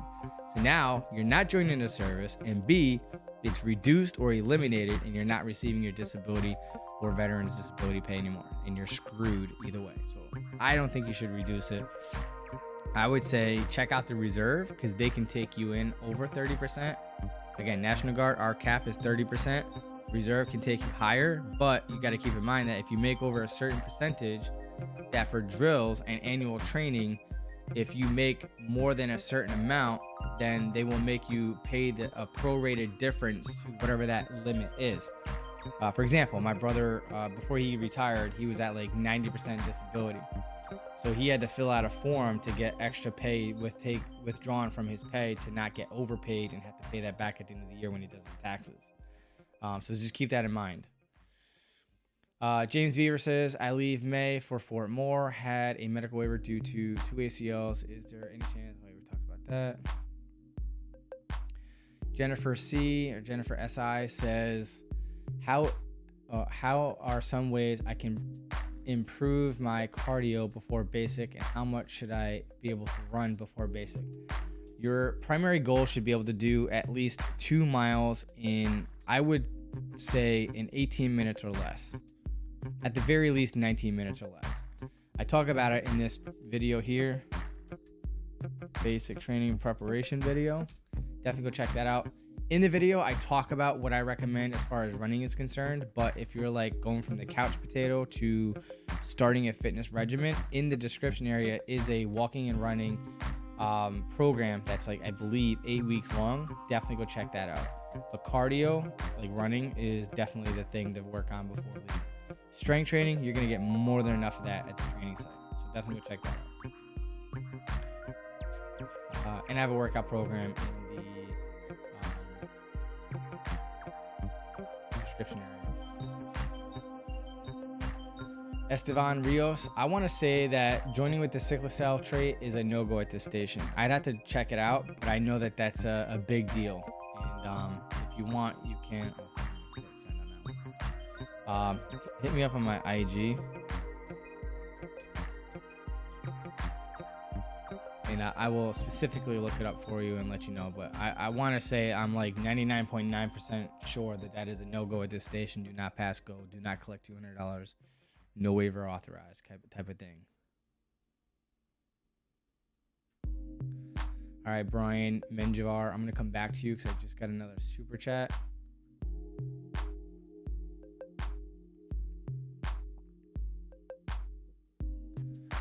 Pondurius, appreciate you. Thank you so much. Is 11 Bravo OSUT coming back to 16 weeks from 22? Out of all the 11 Bravos that I've been enlisting since they changed it, I have yet to see anyone get anything less than 22 weeks. So I'm going to say that that is a myth, a rumor. I have yet to see anything in writing, even as a game plan that it's going to change. I have yet to see it change. Now, there may have been like a small group study called a pilot program in trying to do that, but it has never been offered, at least to the New York Army National Guard or the National Guard in general that I'm aware of. And thank you so much for supporting me.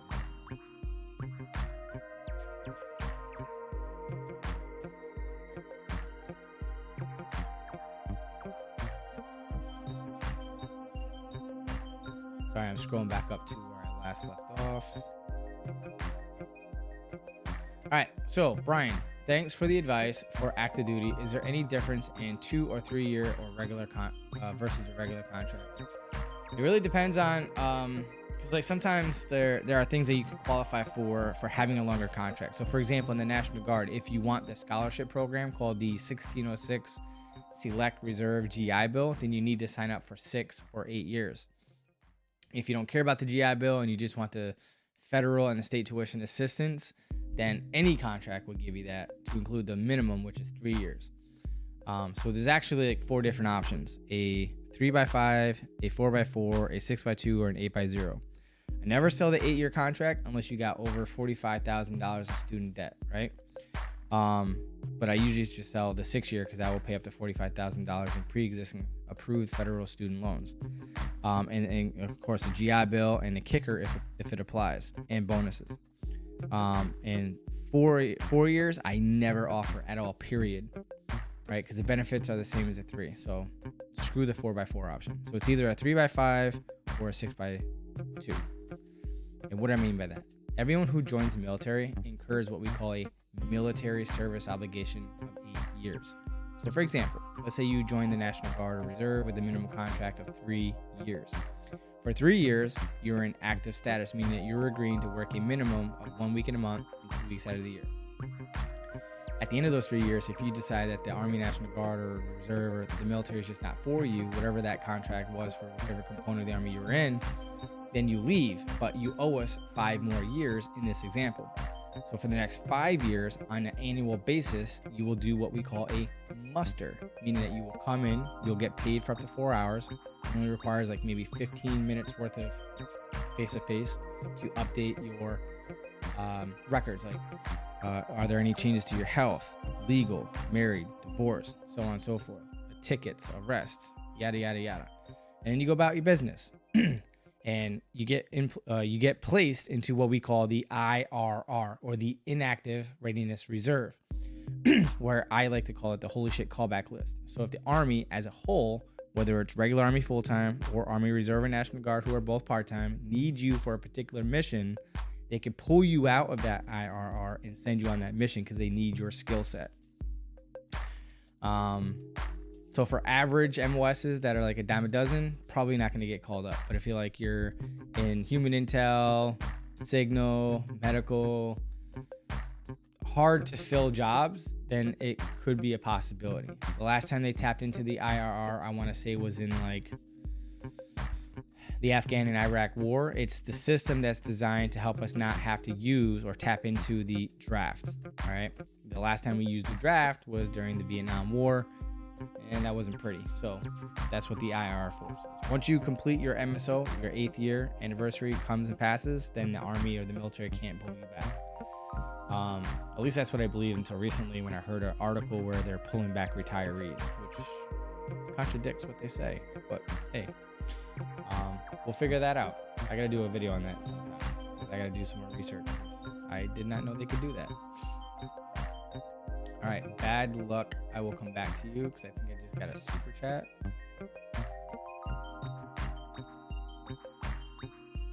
I'm about to wrap things up very, very soon.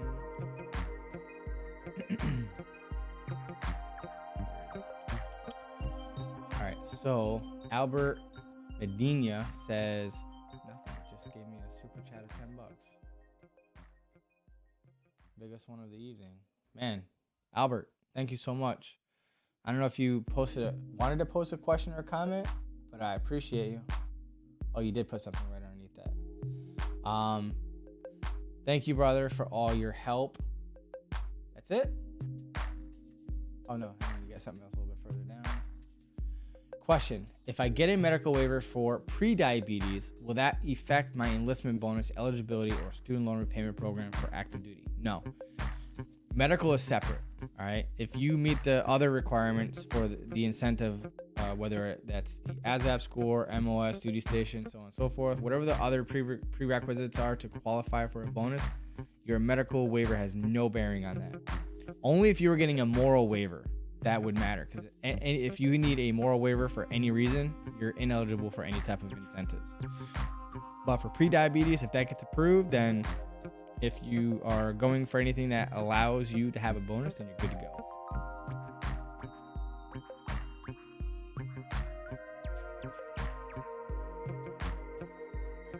Gaten Contreras, what's up, man? It's been a long time since I've seen you in here. Appreciate the super chat. Thank you so much. Super. I think the term. You gave me a super. Appreciate you. Thank you so much. And he's also a channel member. Appreciate that a lot. Thank you so much.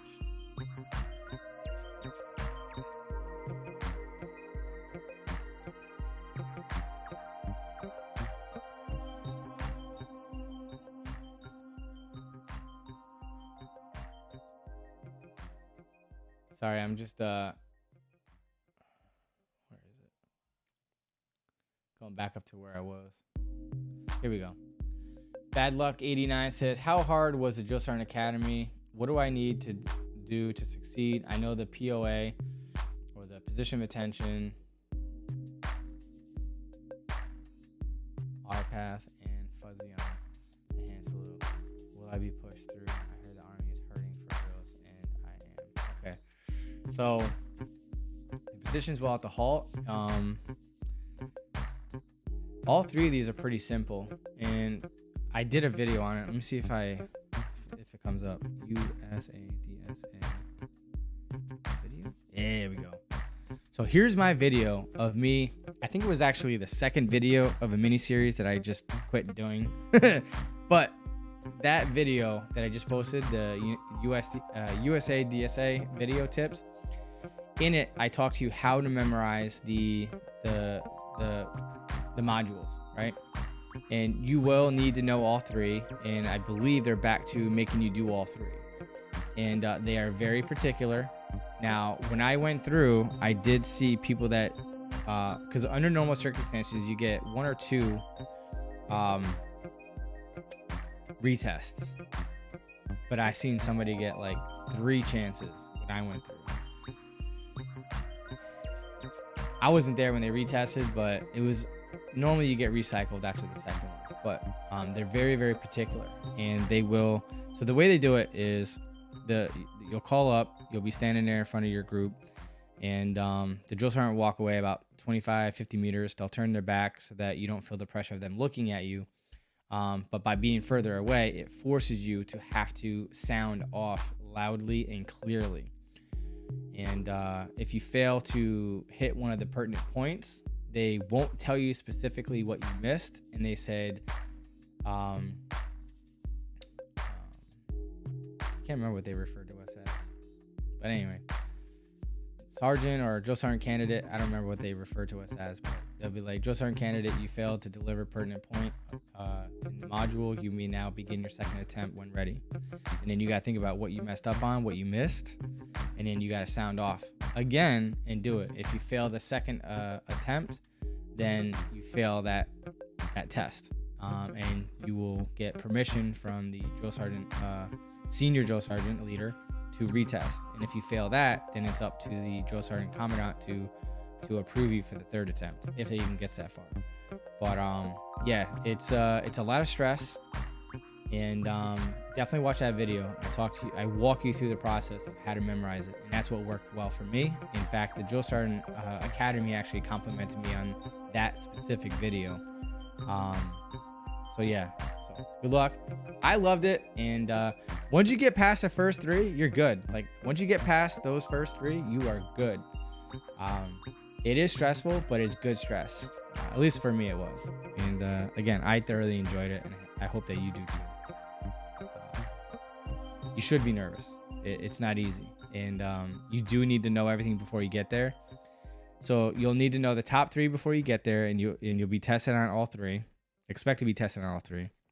And then only when you pass your current module test, then they will pull the next one for you, and you'll have a week or 2 to memorize the next one. Again, I talk to you about how to do that, and you'll be just fine. I got lucky and had short ones every time. But what else? Forgot what I was gonna say. But anyway, I don't know, man. But I think you're gonna love it. Oh yeah, that's where I was going with it. So yeah, the top 3 you gotta know, and then you gotta teach 1 or 2 classroom blocks of instruction, and then 2 tactics training classes. Yeah, and then obviously your Army Combat Fitness test, height and weight, all that good stuff. Oh, and then like your PRT assessment. What else? Weapons qual, daytime, nighttime, iron sights, CCO. That was a lot of fun. That was my first and last time ever using CCO. Oh yeah, lots of fun. All right, Big Pen, I'm gonna come back to you because I just got another super chat from Palm Trees. So I'm gonna go back down to the bottom. Palm Tree says, "Can you answer me, please?" Let me scroll up and see if I can find you.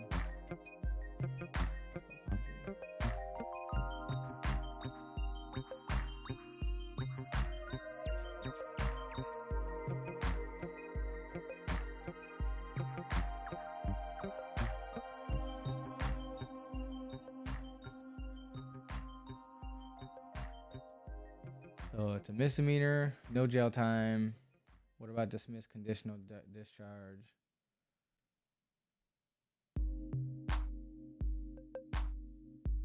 Can you answer me, please? I don't hear any audio issues.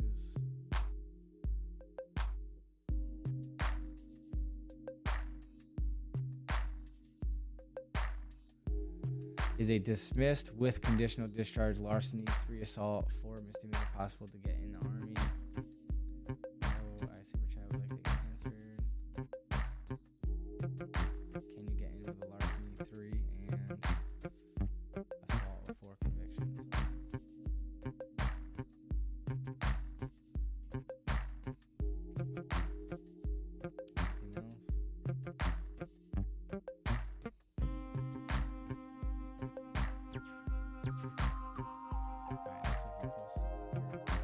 If I have an assault in the 3rd degree larceny, 4 larcenies, if I'm understanding correctly, might be vice versa, but dismissed, conditional discharge, no jail time, 1 year probation.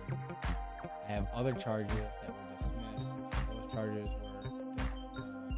were a dismissal, but on an FBI rap sheet, it says guilty conditional dismissal.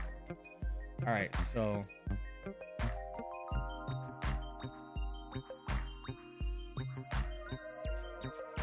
that sounds like 4 major misconducts, and that is a no-go at this station. It's been a minute since I've done a moral waiver. I know we could do 2, maybe 3 minor misconducts, but those now was the larceny more or less than $500?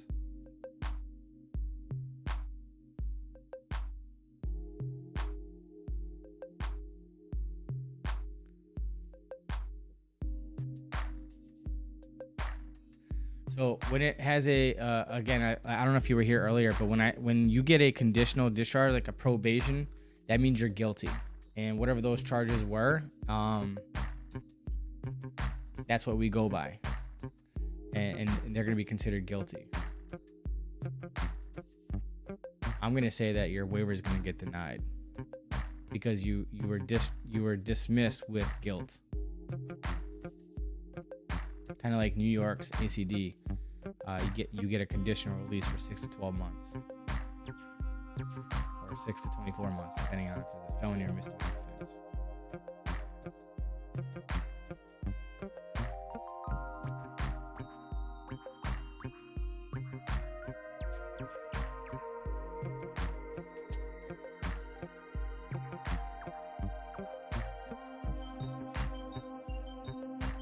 But if they're all guilty, I'm gonna say that no waiver is authorized, unfortunately.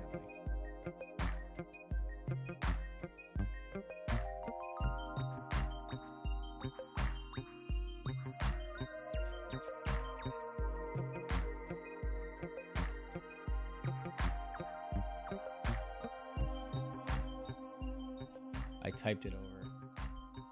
Yeah, but my question was, for the larceny cases, was it all over $500, or were they all under $500? Because if it's over $500, regardless if it was listed as a misdemeanor or not, per regulation, anything over $500 is going to be considered a felony. It'll be treated like a felony offense in the eyes of the Army. And for the assault charge, was that like a simple assault?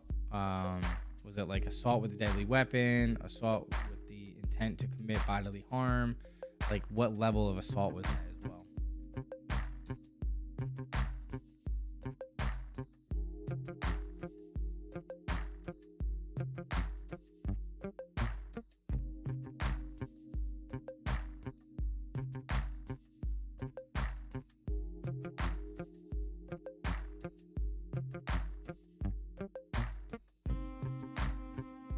Yeah, I'm not sure what fourth means. Fourth, I'm not sure what that means. Each state listing is differently. So fourth, first, second, third degree, I'm not sure what that means. Like the value of the larceny, the money value, was it more than 500 or less than 500?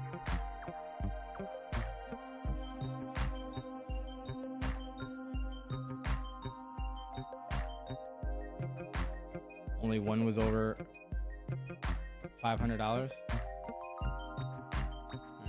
that helps.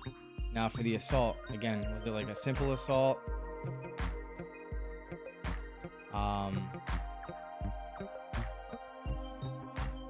Assault with a deadly weapon, assault to cause bodily harm, and who was the victim? Were you sexually in relations with that person, living with them? Was it family, non-family? Was it of the opposite sex? Gotcha. I mean, the only way to find out is to list everything and hope and pray that it gets approved. But typically, so that means you have one major misconduct for sure if it's over $500, and then 3 minor misconducts. The limit might be 2 if you have a major misconduct. I'm going off the top of my head here, and of course it's been a minute and things are always changing. But you said you have 5 things. You got the assault charge too. Was that assault charge convicted too, or was that outright dismissed without prejudice, without the conditional release or probation? So all 5 of these cases were either convictions or dismissal with prejudice, meaning like you had to serve some sort of probation and then it was dismissed.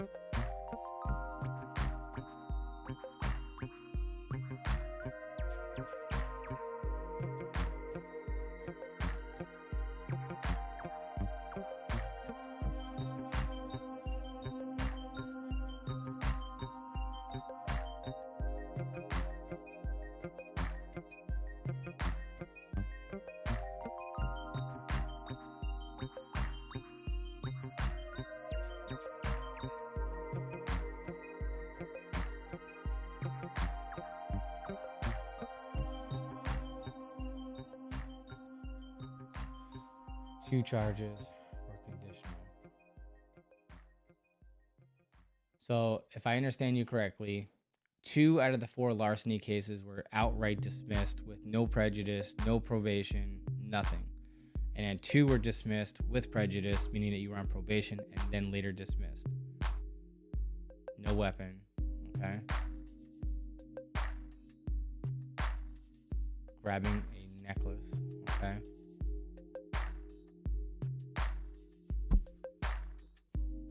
Was there a fight, like a physical confrontation, or they considered the assault by you grabbing a necklace off of somebody?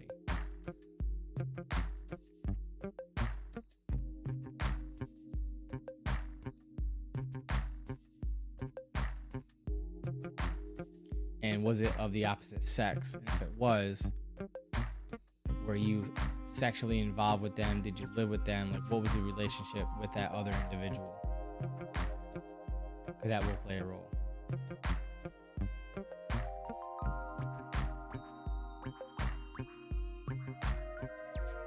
Big Pen, as a lieutenant, is it mainly papers, meetings, and sitting in offices type setting? Pretty much. Lots of coffee and whatnot.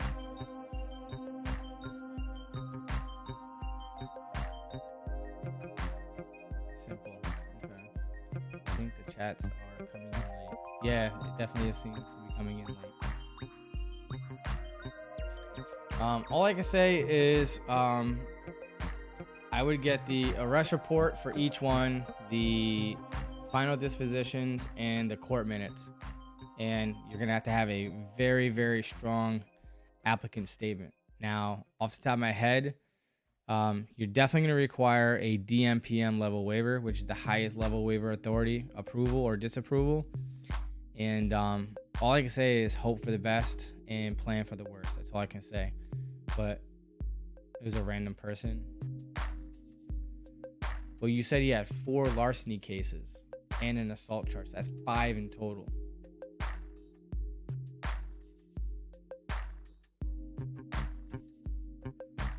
I'll tell you what, palm trees. Hit me up hit me up on Instagram, IG. It's right here. I'll put it in the chat box.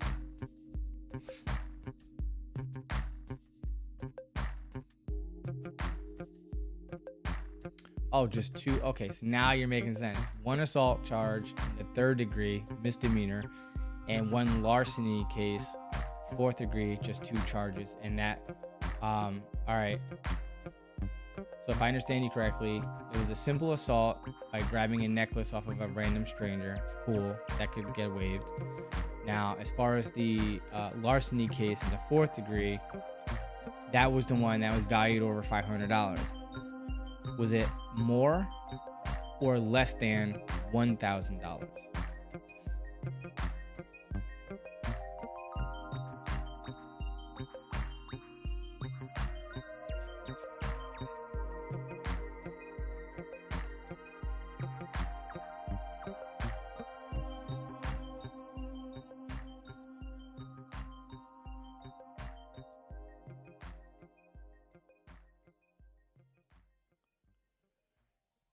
Nick, I see you. Thank you so much for the super chat. To answer your question or questions, because I just see 3 of them now. Where does OCS occur in New York City? It doesn't.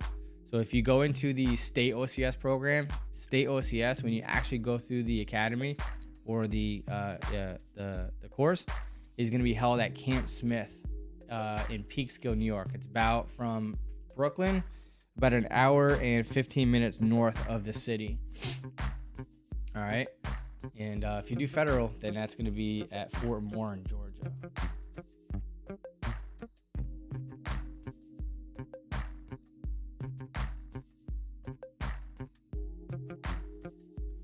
And for the interstate transfer from Massachusetts to New York, you can find in this video here. All right. Would I be able to transfer during the state OCS? No, you're gonna have to complete the OCS program in the state that you started the program. So, yeah.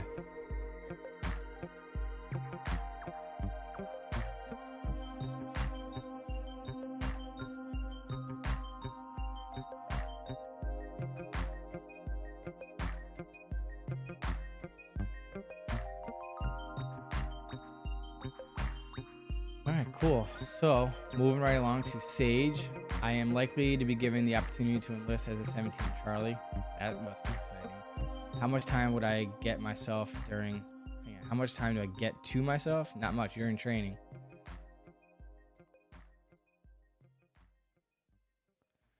Low key, I haven't seen you yet, but I'm at 9:02 right now. But Sage, to address your question, you get no time to yourself. Maybe on the weekends, that's like what you would consider your you time in AIT. That's it. Kathleen Bailey says, are there less bonuses for the National Guard when joining right now? We only have 2 MOSs, a high density and low density MOS, and It's going to be state specific. You're very welcome, Palm Trees Productions. Thank you for supporting the channel.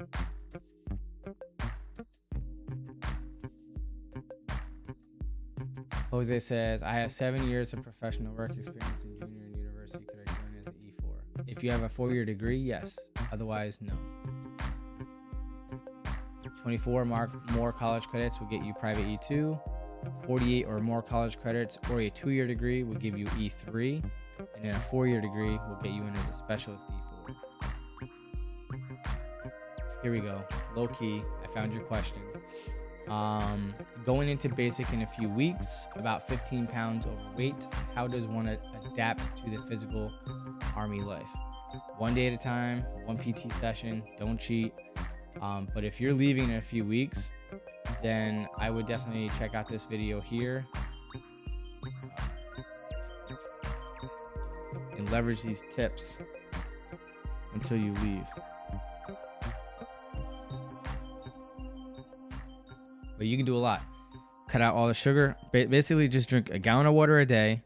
Walk twice a day. 1 hour in the morning, 1 hour in the evening, with purpose. Like, move with a sense of urgency. Don't just like leisurely walk. Like, you should be not breathing hard like you're running, but you should be labored a little bit in your breathing, and knock out calisthenics throughout the day. All right, do that every single day. Limit your carbs and reduce your portions, and try to control your caloric intake to about 2,000 to 2,200 calories. And I think that would be a perfect start to even lose almost 10 pounds before you leave. Official Mirror says, hey, I had to get 2 changes receiving. I had got 2 charges receiving stolen property and theft by unlaw, taking movable property, but was not convicted and cases were dismissed. I just passed my ASVAB and doing my physical, and I don't see anything after that. But yeah, it sounds like you're still gonna need a waiver probably.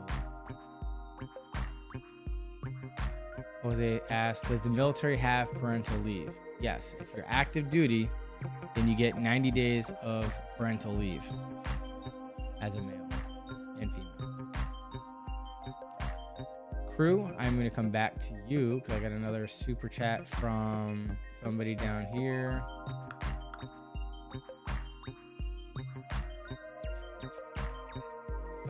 Specialist Olson says, hashtag Team SWARTZ. I had some earlier questions.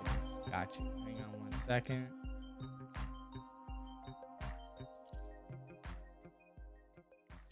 Let me scroll up.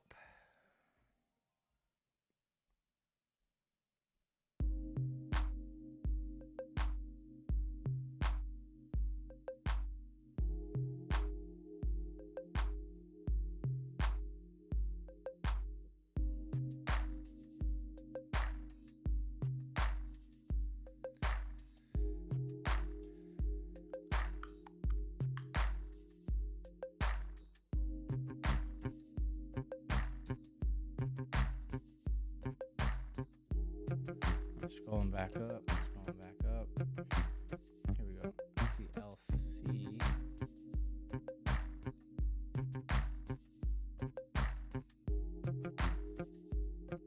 Not sure what LC is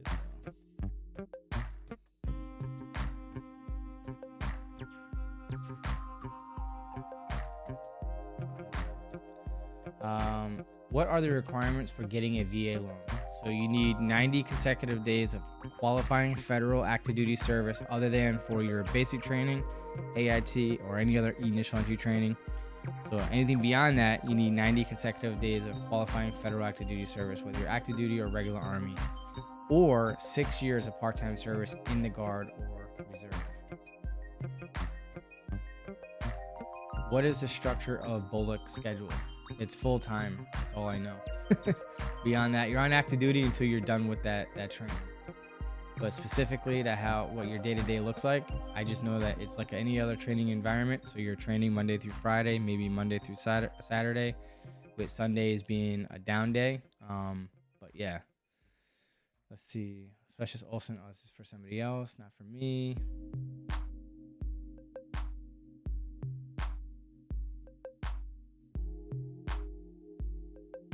And thank you for supporting this channel as always. Specialist Olson also says, just finished basic training at Fort Jackson, headed to my first OCS drill in the next couple weeks. There you go. Good to go. Good luck. Hashtag Team SWARTZ. Appreciate that, buddy. Thank you very much. And congrats on completing basic training.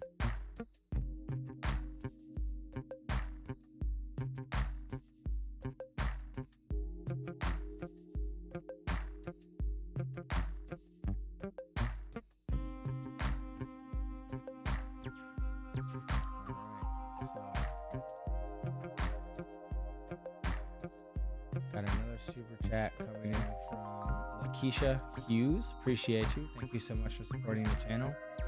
Person says, I asked a question. Can you please help me find out? Scroll up. Oh, thank you for the super sticker here as well. Thank you. My apologies for not seeing that earlier.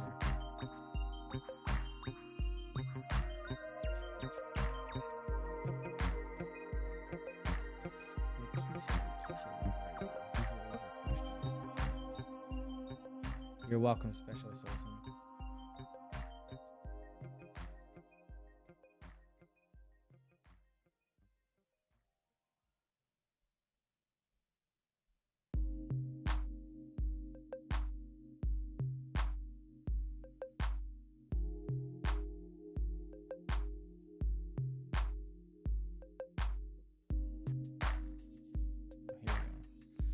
Hey, I just joined your live. Don't know if you have answered this question, but can you join the with attempted suicide? Never been on medication for it. It was once a lifetime thing. Is it waiverable? Yes, it can be waived, and I talk about this in great detail in this video right here. All right. I imagine that when you say attempted suicide, that it was documented at the hospital or the emergency room. Or the psych ward if they brought you directly there. But either way, hopefully all is well. Check out that video. I talk about mental health along with suicide ideation, attempts, and so on and so forth. Your applicant statement, what you need to do to get evaluated and everything. But yeah, I think you should be fine depending on how long ago it was. And if you watch the video, it will make sense. So as long as you meet that, you should be fine.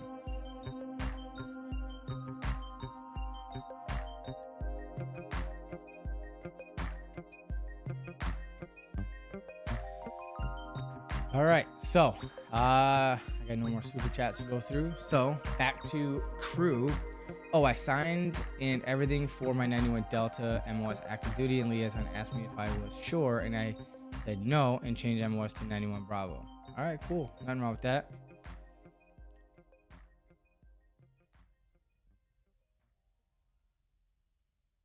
Trill says, does anyone know if infantry requires a secret clearance? No, it does not, but your unit may require you to get one later on, but the MOS itself does not require a clearance.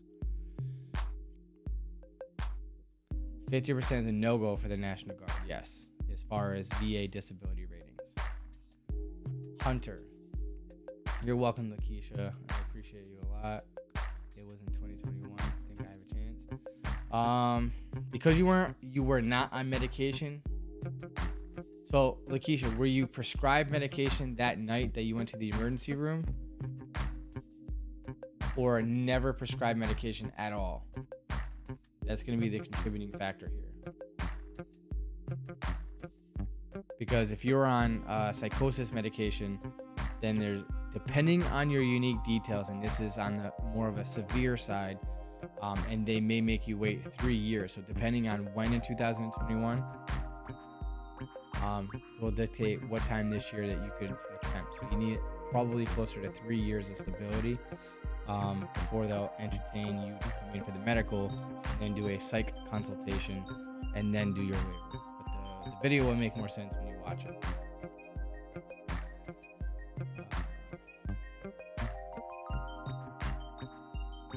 Hunter, to answer your question, no, the recruiter has to register you for the Piecat. And typically, I won't even give you the Piecat until after the practice test.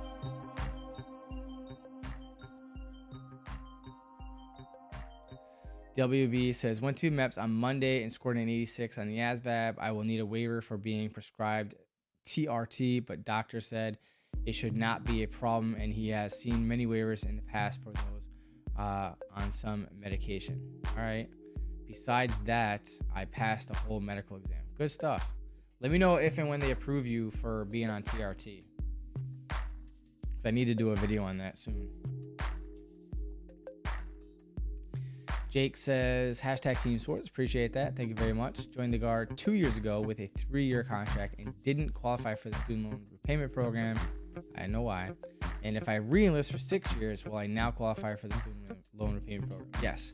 The only stipulation is that you sign up for the amount of years required to get the student loan repayment program. Unlike a new person who's initially signing the contract, it's dependent on your ASVAB score, the MOS you choose, the unit you get into, the length of your contract. It's got to be a true vacancy. Can't be over 100% strength, and all kinds of different restrictions. But to stay in and get this, you're just required to hit the minimum amount of years, like 6 or 8 years, to get the $45,000 to $50,000 in pre-existing qualifying federal student loans. So yes, you should be good to go now. J Doc, I am a National Guard recruiter. Sorry, I'm just now getting to it. My apologies. You're probably not even here now.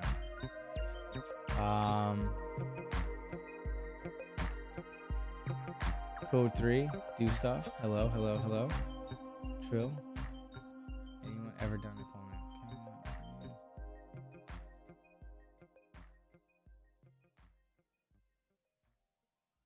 There you go. Yes, it does. Require a 6-year minimum contract. Jose says, is there a way to test out of AIT? For example, if you already know the material, can you no. Unfortunately, you're going to have to go through the whole thing.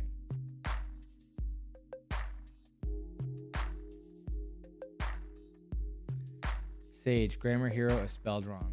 Yes, I am aware. It's a engagement hack. See? It worked. You commented about it. Woo, yeah. Here we go. All right, so moving right along. Hamza Hamad says, don't do it. The army is evil. Well, thank you for sharing your opinion.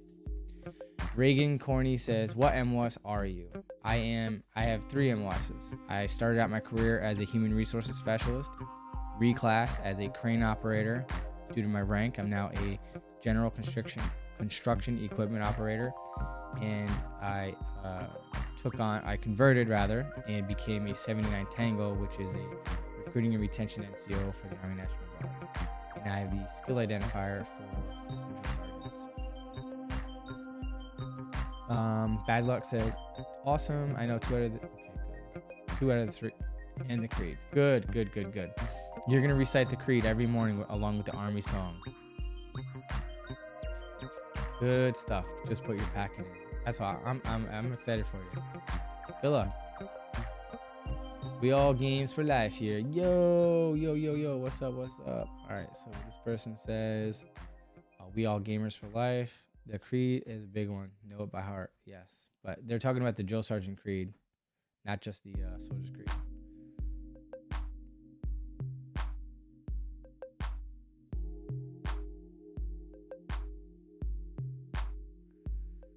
Get smarter, get strong. Hell yeah.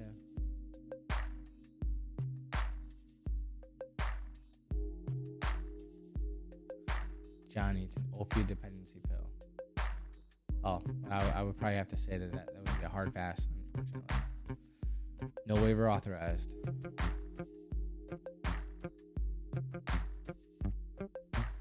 Adam Swedlin says, would you recommend training with a weighted vest like one from that company or 511? Do you prepare for basic?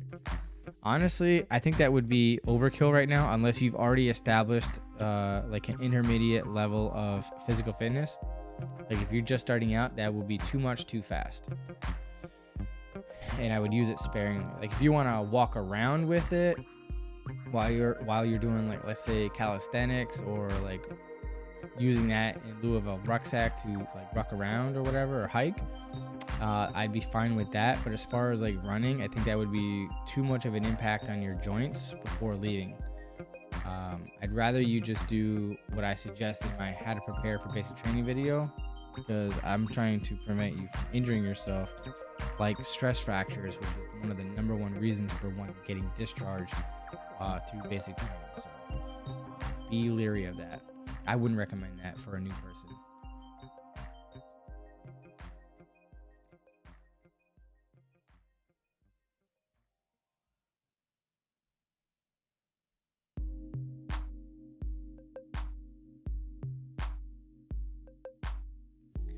Official mirror. Unfortunately, this is the first comment I see with you, and maybe you're using a word or a phrase that's blocked, but unfortunately I have not seen any prior comments with your name on it, unfortunately. So I would say if you're still here, resubmit your question or comment. All right. J-Doc says can't type tonight. Did I miss something? No worries, I got talked. No worries, I got talked to after that. Got your attention with RSS. Gotcha. Good stuff. Still curious about what exactly you're doing at the call center. Like if you're on a special program or something. Are you generating leads or are you disseminating leads?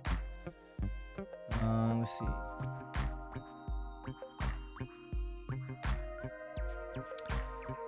Dr. Top Gun. Oops, grammar error. Sorry. No worries. 4, 6,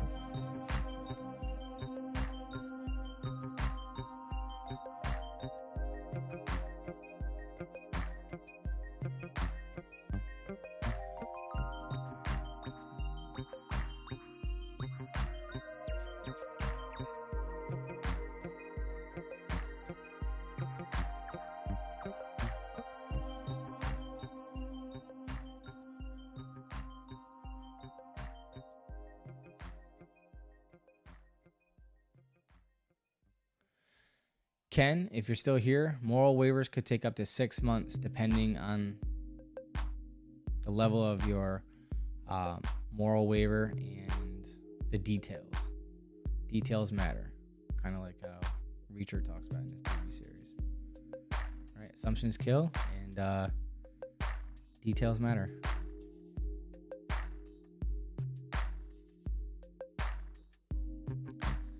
Jeremy says, I think basic camp is over the summer for ROTC. Oh, okay. Oh, yeah, that makes sense. Gotcha. Ours is longer and more authentic. I don't know. I've never been to basic camp. I don't know what their curriculum looks like. So I can't make an assessment or a comparison. But ours is definitely longer for sure. I wasn't even thinking about that. Good looks, Jeremy and Gian. Appreciate that. Zay says, just joined at 88 Mike, leaving out in May. So excited. I'm glad, man. Good luck. Sabir Abudu says, how long does it take to get a conditional release? I talk about that in detail in this video here. Oops.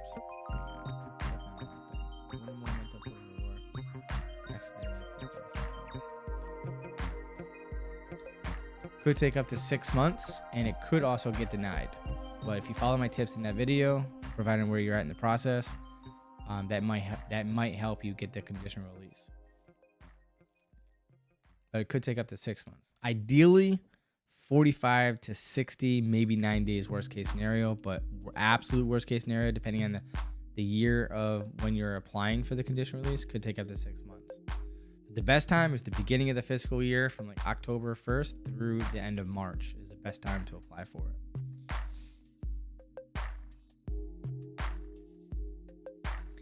Blue Dream 97, do all aviation MOS need top secret clearance? I'm trying to get a 15 November avionic mechanic, but recruiter's telling me that he's not sure if I can get it due to the enlist with a moral. Yeah, if you need a moral waiver,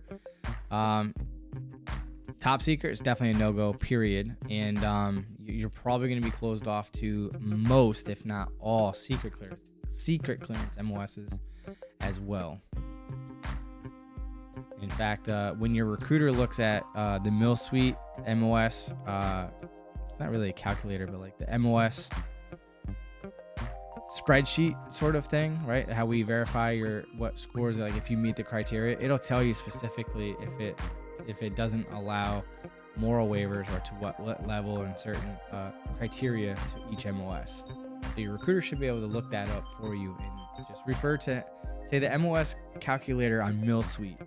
Mill, short for military. Suite, like you're going up to the penthouse suite. Mill Suite.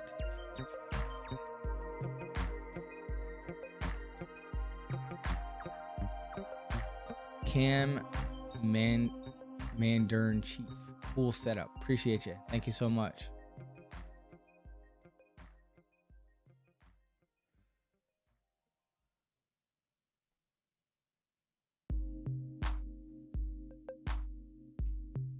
So, okay, good. So, Cam person says, when do you get the education benefits? Is it after your training? For the guard, I know they recently changed the federal rules for the federal tuition in the GI Bill. Can't remember specifically what it was, but I know for the National Guard, it's going to be state specific for the state benefits on whether or not you can use it before you leave. I know in the New York Army National Guard, you can use our state tuition assistance before you even leave the training. And if I'm not mistaken, you know what? I don't want to put out bad information. If you direct message me on Instagram, I got you, and I'll look at the update. I know we had an update within the last 6 to 12 months. But yeah, let me know. Shoot me a message, and I'll verify and let you know and get you a solid response.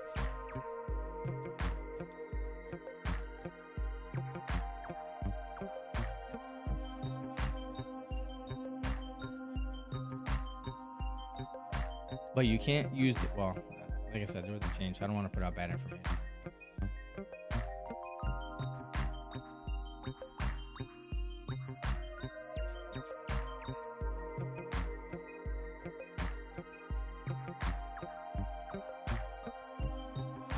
Punisher says, I would like to know if the Army has any rules against the deviated septum. It's not serious, and I never feel the need to breathe through my mouth. Could it stop me from joining? If it was officially diagnosed, it'll probably require a waiver. But like for me, I think I had one, but unless it was documented, they're probably not even going to know if you have a deviated septum. Now, the question I have for you is, are you self-diagnosing a deviated septum, or did you get it diagnosed from a doctor? That's going to be the $1 million question. But I think that could be waived. I can't see that as a permanent disqualifying condition.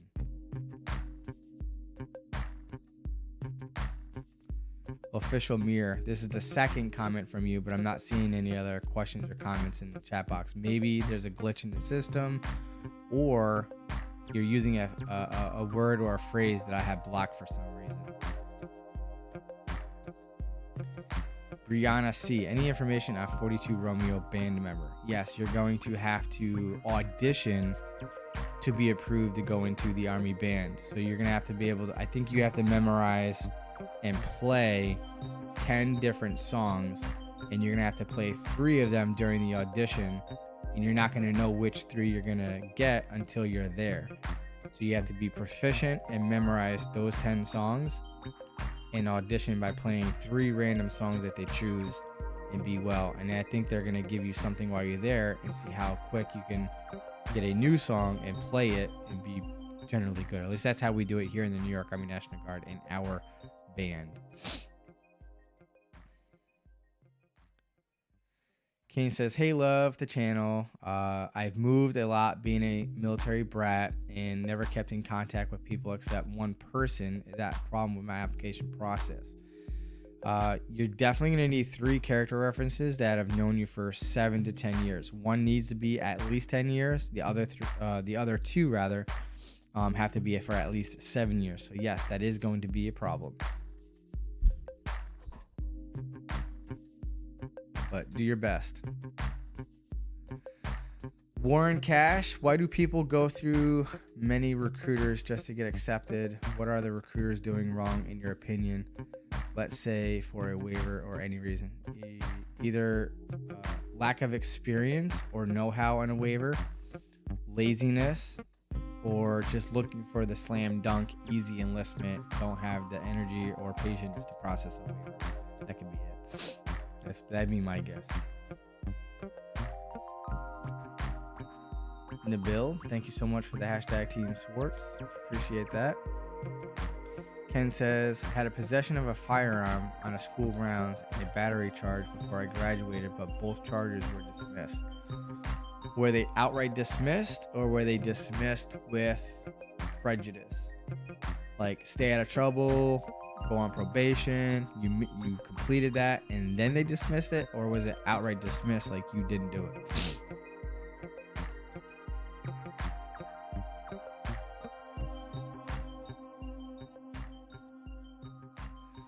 Blue Dream says, do you know if all aviation MOSs need a top secret? We already talked about this. Nabil says, so I'm attempting the process of enlisting and was wondering, what are the chances of getting another consult scheduled if I failed to appear for the first? Oh, easy. They'll reschedule it. It happens.